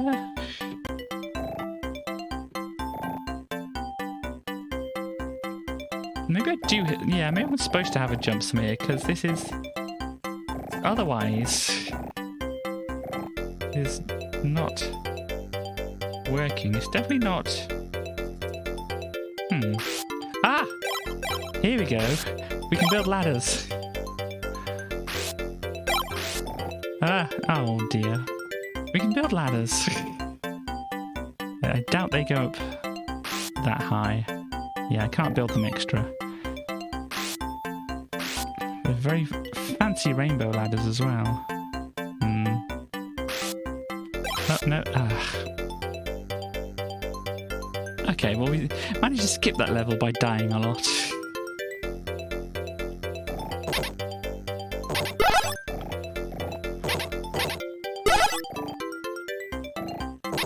Oh, hang on. No, ladder. Oh, what are they doing? Uh-oh. Did I lose? I did. Please try again. Yeah. Oh, I've got further up the thing. I can be... Still cute. Well, now I have slightly more of an idea of how to play it. I can play a little bit more of it. And then I think this will be like the last round of it. And then we can finish off and such. Okay, so I have a ladder. Which makes it slightly easier. Uh-oh. Bomb! Get over there. I want to use you for your letter abilities. Can I ladder down? I can. Okay, that's a T. Another T. Oh well.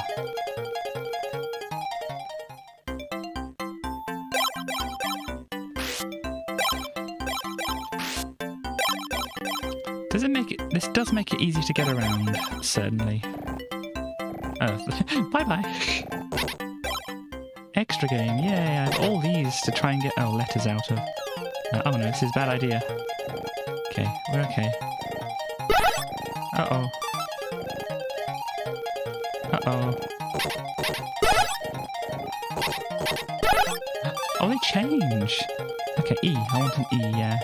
Now I want an X. Gonna change... No. Never mind. We're learning things about this game all the time.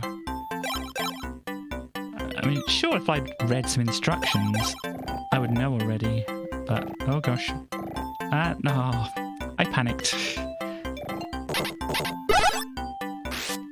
Just go up here. Grab these. Hi, shark. Out of my way, shark. Okay, so we can get an X, hopefully. Gosh, no. So, I want an X. T-R-A, yeah. B.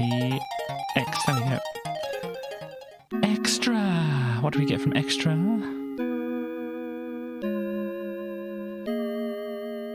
Oh, a fairy. Here, take this life energy and good luck. Cool, thank you. So I think I get an extra life from that. Thank you, fairy.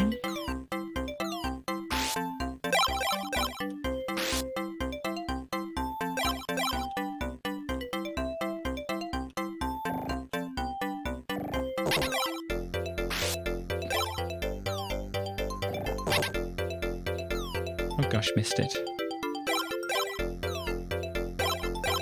Extra! So E, yep. You, come back here. Okay, over there. A, we'll have an A. Oh. X, yeah, could have done with an X, but never mind. ETA! Oh no, my time.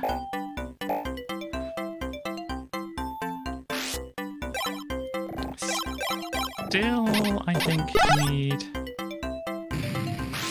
Maybe you can... Ah.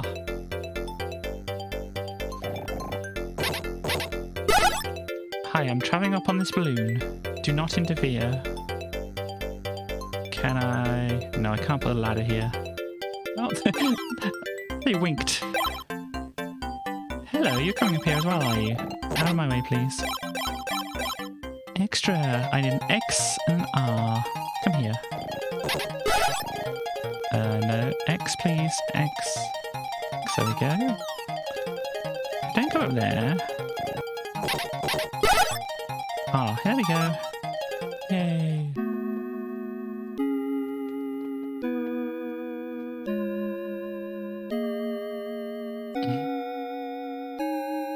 Take this life energy and good luck.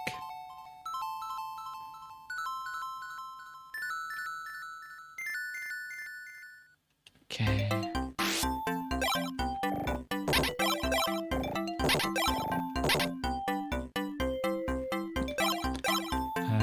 Okay, they're having a happy dance down there, that's okay.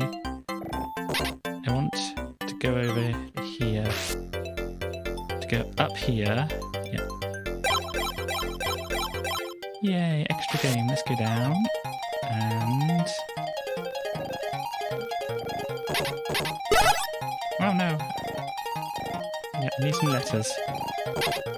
Oh, how did you get through? Okay, more letters. More letters, please. How am I missing the letters? Oh, they've turned back into a shark. Hang on.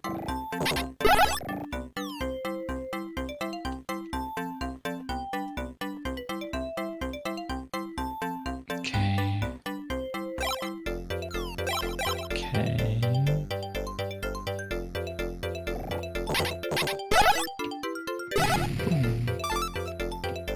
Just go up on here.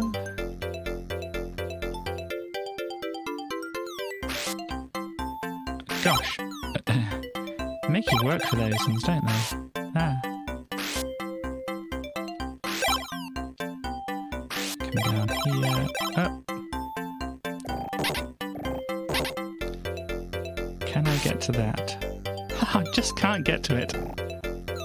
Balloon again. I mean, it's going to run out of time, I feel. I'm not going to be able to do it. Extra game.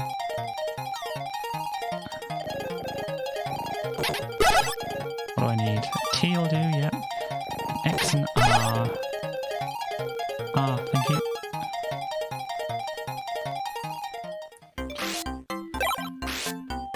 Oh gosh, this again. No, hang on. Oh, they're going to come down now. Oh no. You little... You're using my ladder. That goes over there. Okay, I need to ladder up here. Oh gosh. Can I sneak underneath them? Yes, I can. Oh gosh. Ah, it's dangerous.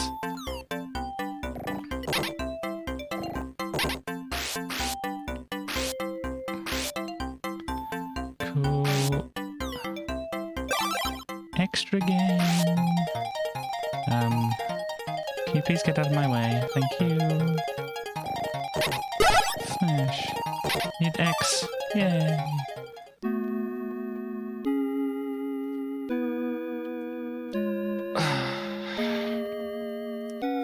Hello, fairy. Take this. Thank you.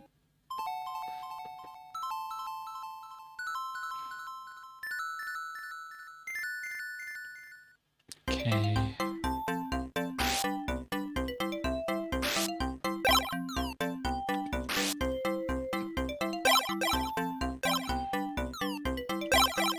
Uh-oh, this is a bad idea. Ah. Well, we got there. Great.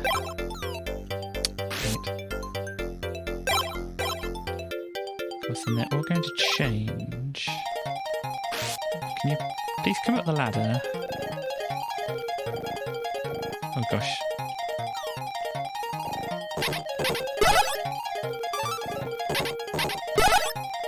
Ah!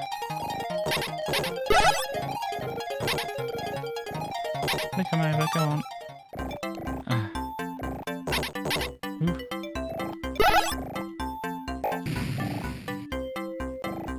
Ah, no, why?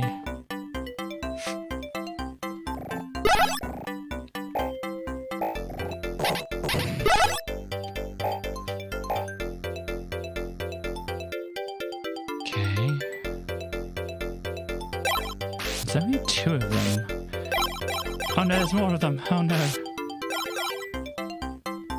They split. Oh no.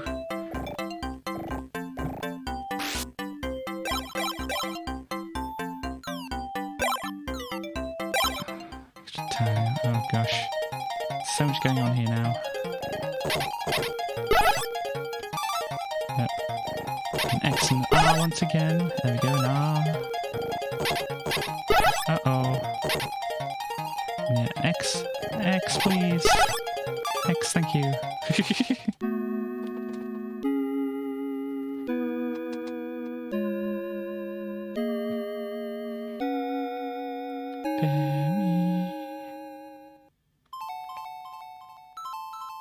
See, now that I said, I'll just do one more round and then we'll go. I actually figured out how to, do better at it. But this, oh no, the poor crocodiles. I went to,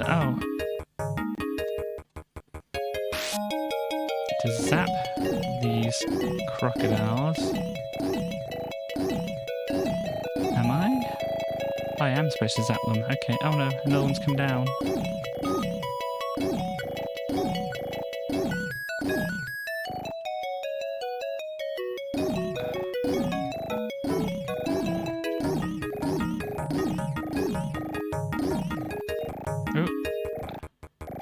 No, how did that miss?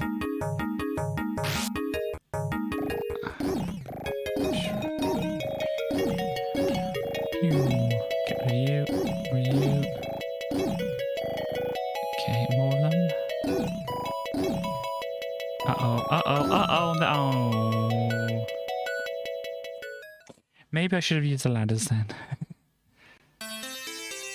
Wow, that didn't go too bad. At the top again. Well, there we go. That was Rodland. Thank you for suggesting that. Actually, got the top score. Yay! Thanks for suggesting that. Actually, that was pretty nice. And I'm sure you enjoyed the fairies there. Yes, here am I once again. Oh, GG. Thank you. And we have, of course, our friend Tracy here to say hello. Tracy, hi everybody. I like seeing all the triceratopses today. They were good. There was more than one triceratops, or more than 0 triceratopses, which normally there's 1 triceratops on the stream and that's me, but there were other triceratopses as well and I was very happy to see them. It's a good job you were excited to see the triceratopses. Yeah, one of them reminded of my friend Cindy. They were very nice. I don't know where they've gone at the moment, but they might be still around. But yeah, Cindy was pretty fun to just kind of like hang around with, because she didn't say, oh why are you hiding in your cave, Tracy? Why are you hiding in your cave, Tracy? And so Cindy was like, oh, it's okay if you hide in your cave. I kind of understand. Sometimes I want to go and hide in my cave sometimes too.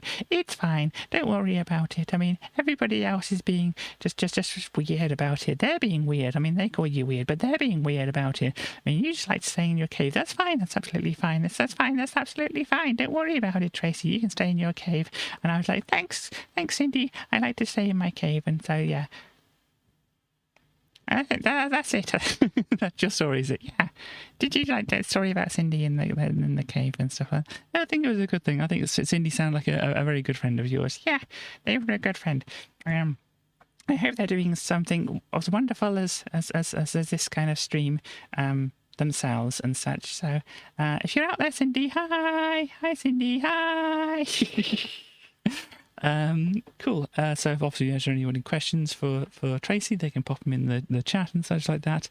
But yeah, so anything else apart from the Triceratopses which caught your attention?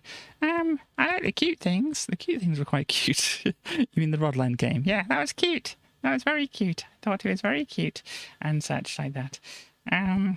Gosh, yeah, that's pretty neat. It looked, reasonably simple to play, but it looked like it got kind of like a little bit, it could be a little bit more complicated and stuff like that later on and such like that. Yeah, it wasn't actually too bad.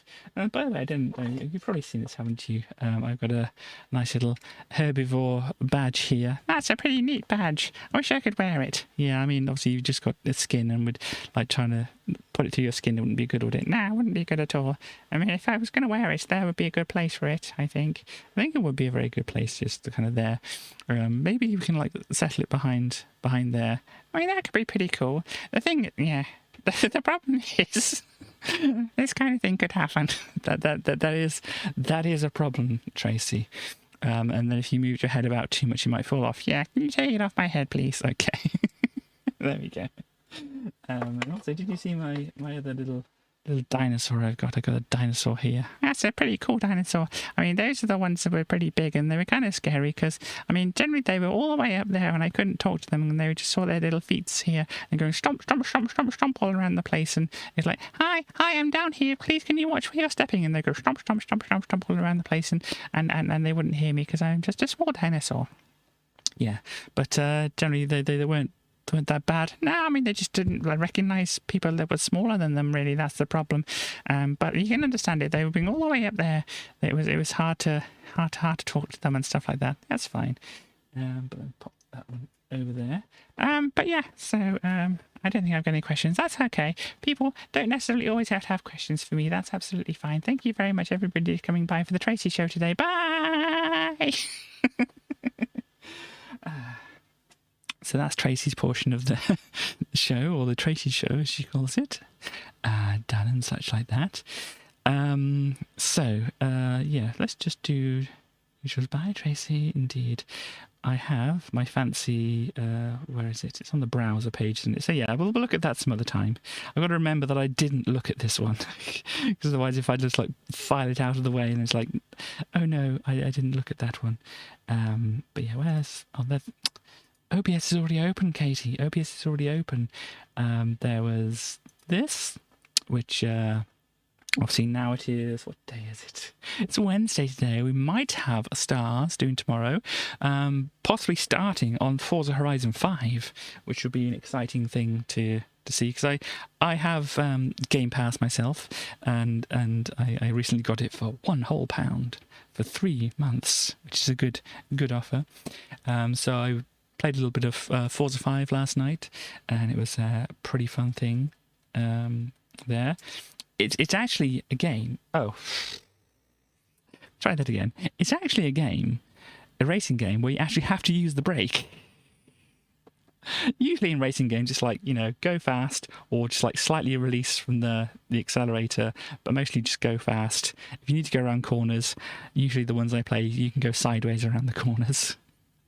But the cars do a good vroom, yes. I was kind of having a little bit of problems. I think one of the services that runs on the laptop here was interfering with it, and it was just like straight up just like stopping for a second and then just like stopped and whatever. You want to see me play? Hello, stars. Welcome back. I'm going to be ending soon, but I might play. I mean, as I said, if anybody should be playing on stream tomorrow, cool. It'd be good to see. And obviously, if you want to find out where Stars Transmission streams, you can see from the shout outs command that I just did, whatever. But yeah, I mean, I might have a play of it. I mean, I don't know if I'll go like right from the start of it or whatever, but I might do a little bit here and there. I might get to, just play through the story on my own, and then when there's the little missions and things like that you do, because I know there's like the weekly kind of festival mission things that you do and stuff like that. When I've got through the main game and it allows me to do those kind of things, then maybe I'll do some streaming of those kind of things, because I think that I'll have had enough of practice at it by that point to be able to do reasonably well on stream and such like that. But yeah, I think that'll be pretty cool. But yeah, as I said, if anything else is on Games Pass or Game Pass, call it Game Pass, don't they? Anything else that's on Game Pass that you think, oh, I'd like to see Katie play that. I mean, I got the Game Pass because I got a request for me to play a game from the channel points. Starly asked me to play Alien Isolation or Resident Evil 8, but Resident Evil 8 isn't on Game Pass, but Alien Isolation is, so we're going to have a look at that in a little while. I mean, it's not anytime soon. As I said, I've got to go visit Starly & Co. Next week, actually. So next Wednesday, next Wednesday, I suppose I should say, I won't be around next Wednesday, but I should do the Amiga Magazine stuff on Friday of next week instead.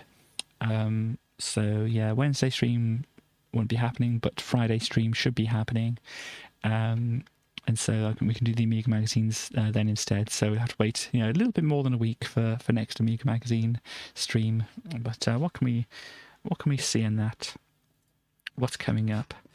Let's see. We saw Beneath the Steel Sky today, but what's coming up? There might be some interesting things.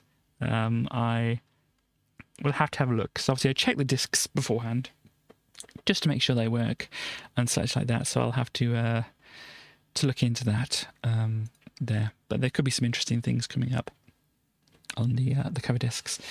So yeah, but as I said, if there's anything on Game Pass where you think, oh, I'd like to see Katie play that, obviously there's the channel points which you can use to request things like that. Or if you say, oh, maybe you should play this, whatever, I might pick it up just as a suggestion rather than channel points. But at least with the channel points, that I'm definitely going to do it. I have my penny jar. I mean, I don't have a way to easily look at the penny jar, but whenever I say something like, I'm going to get to that someday, I'm going to play that someday, the penny goes in the penny jar, and currently we have 11 pennies. There's supposed to be more in there, obviously, because I haven't counted up how many times previous to setting this penny jar up that I said that.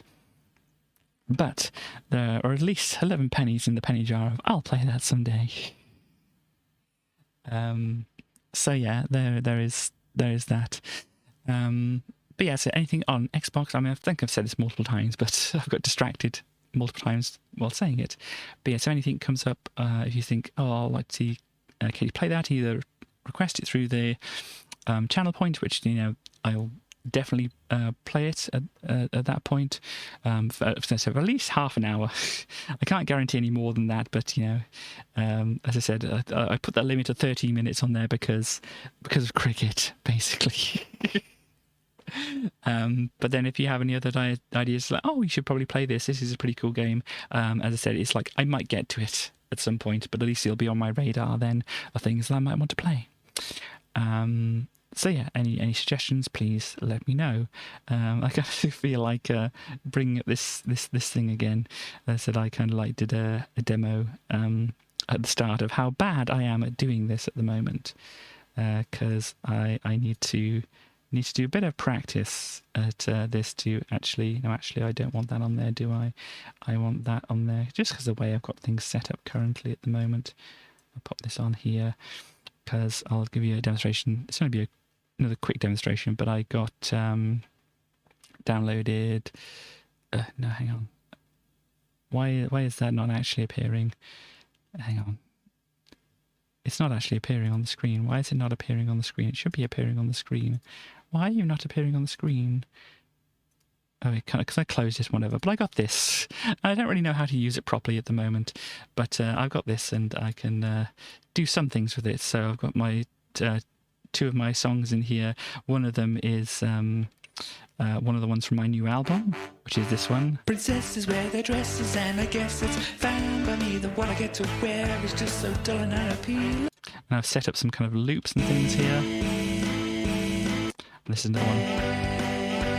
And then some other kind of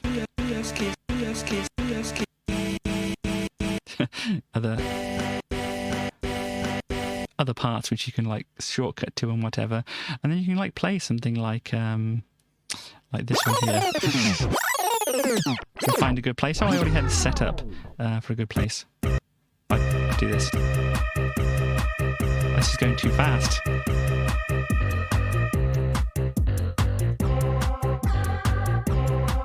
Let's keep it going like this. But let's do it at this track speed. And then we can like just set off one of these. If you push play properly. As I said, I don't quite know how to use it properly. Make it blend a bit easier.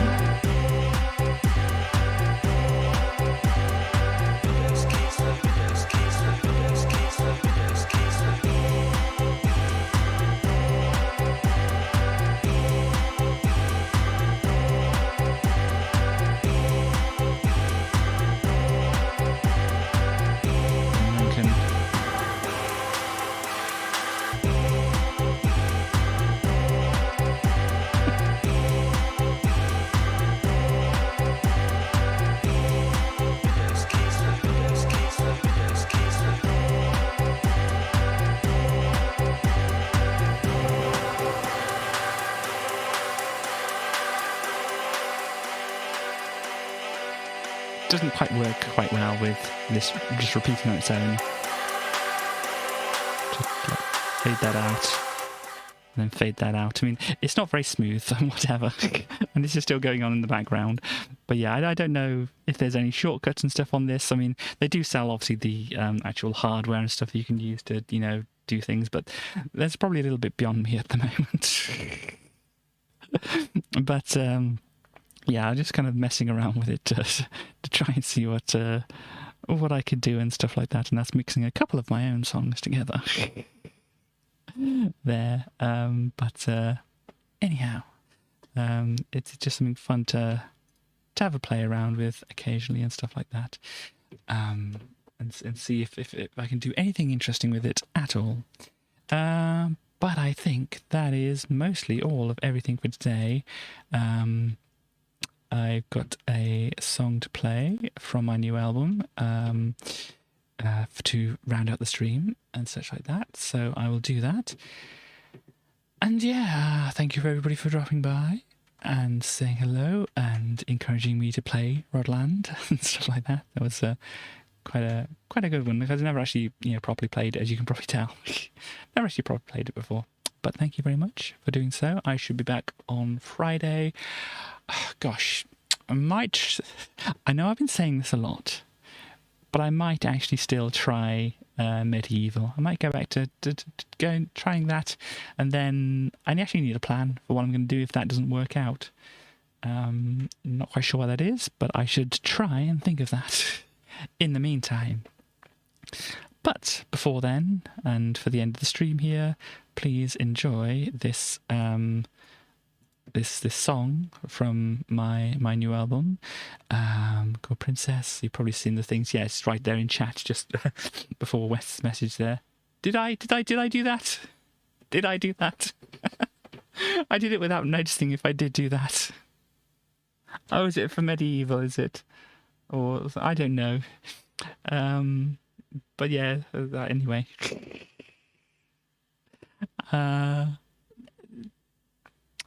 The penny jar is there for anything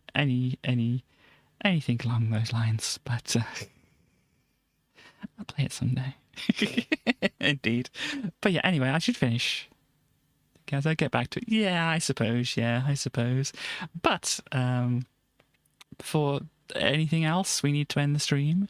And as I said, I'll end it with this track from my album called Yes, I Shall Go to the Ball. So thank you everybody for dropping by and stuff like that. And I shall see you next time. Bye-bye, everybody.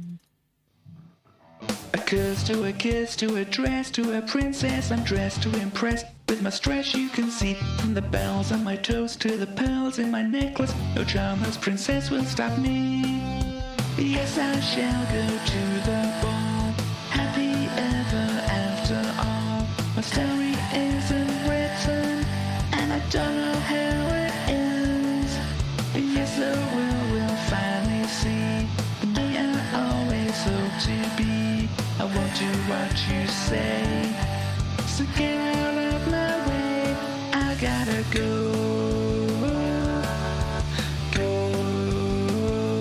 I gotta go,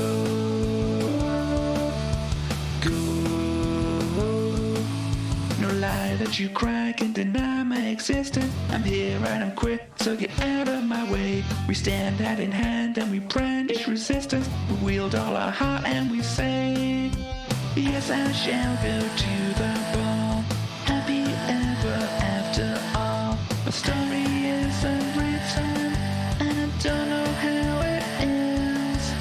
Yes, the world will finally see the me I always hope to be. I won't do what you say, so get out of my way. I gotta go.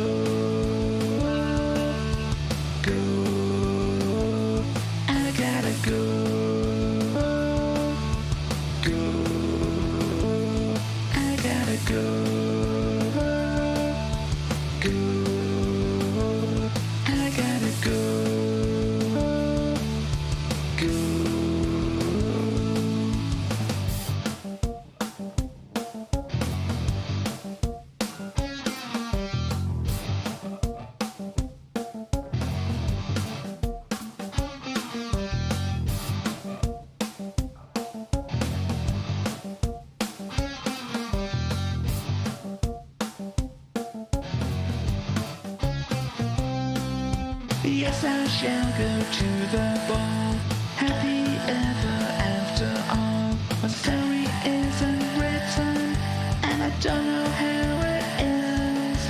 Yes, the world will finally see the me I always hope to be. I won't do what you say, so get out of my way.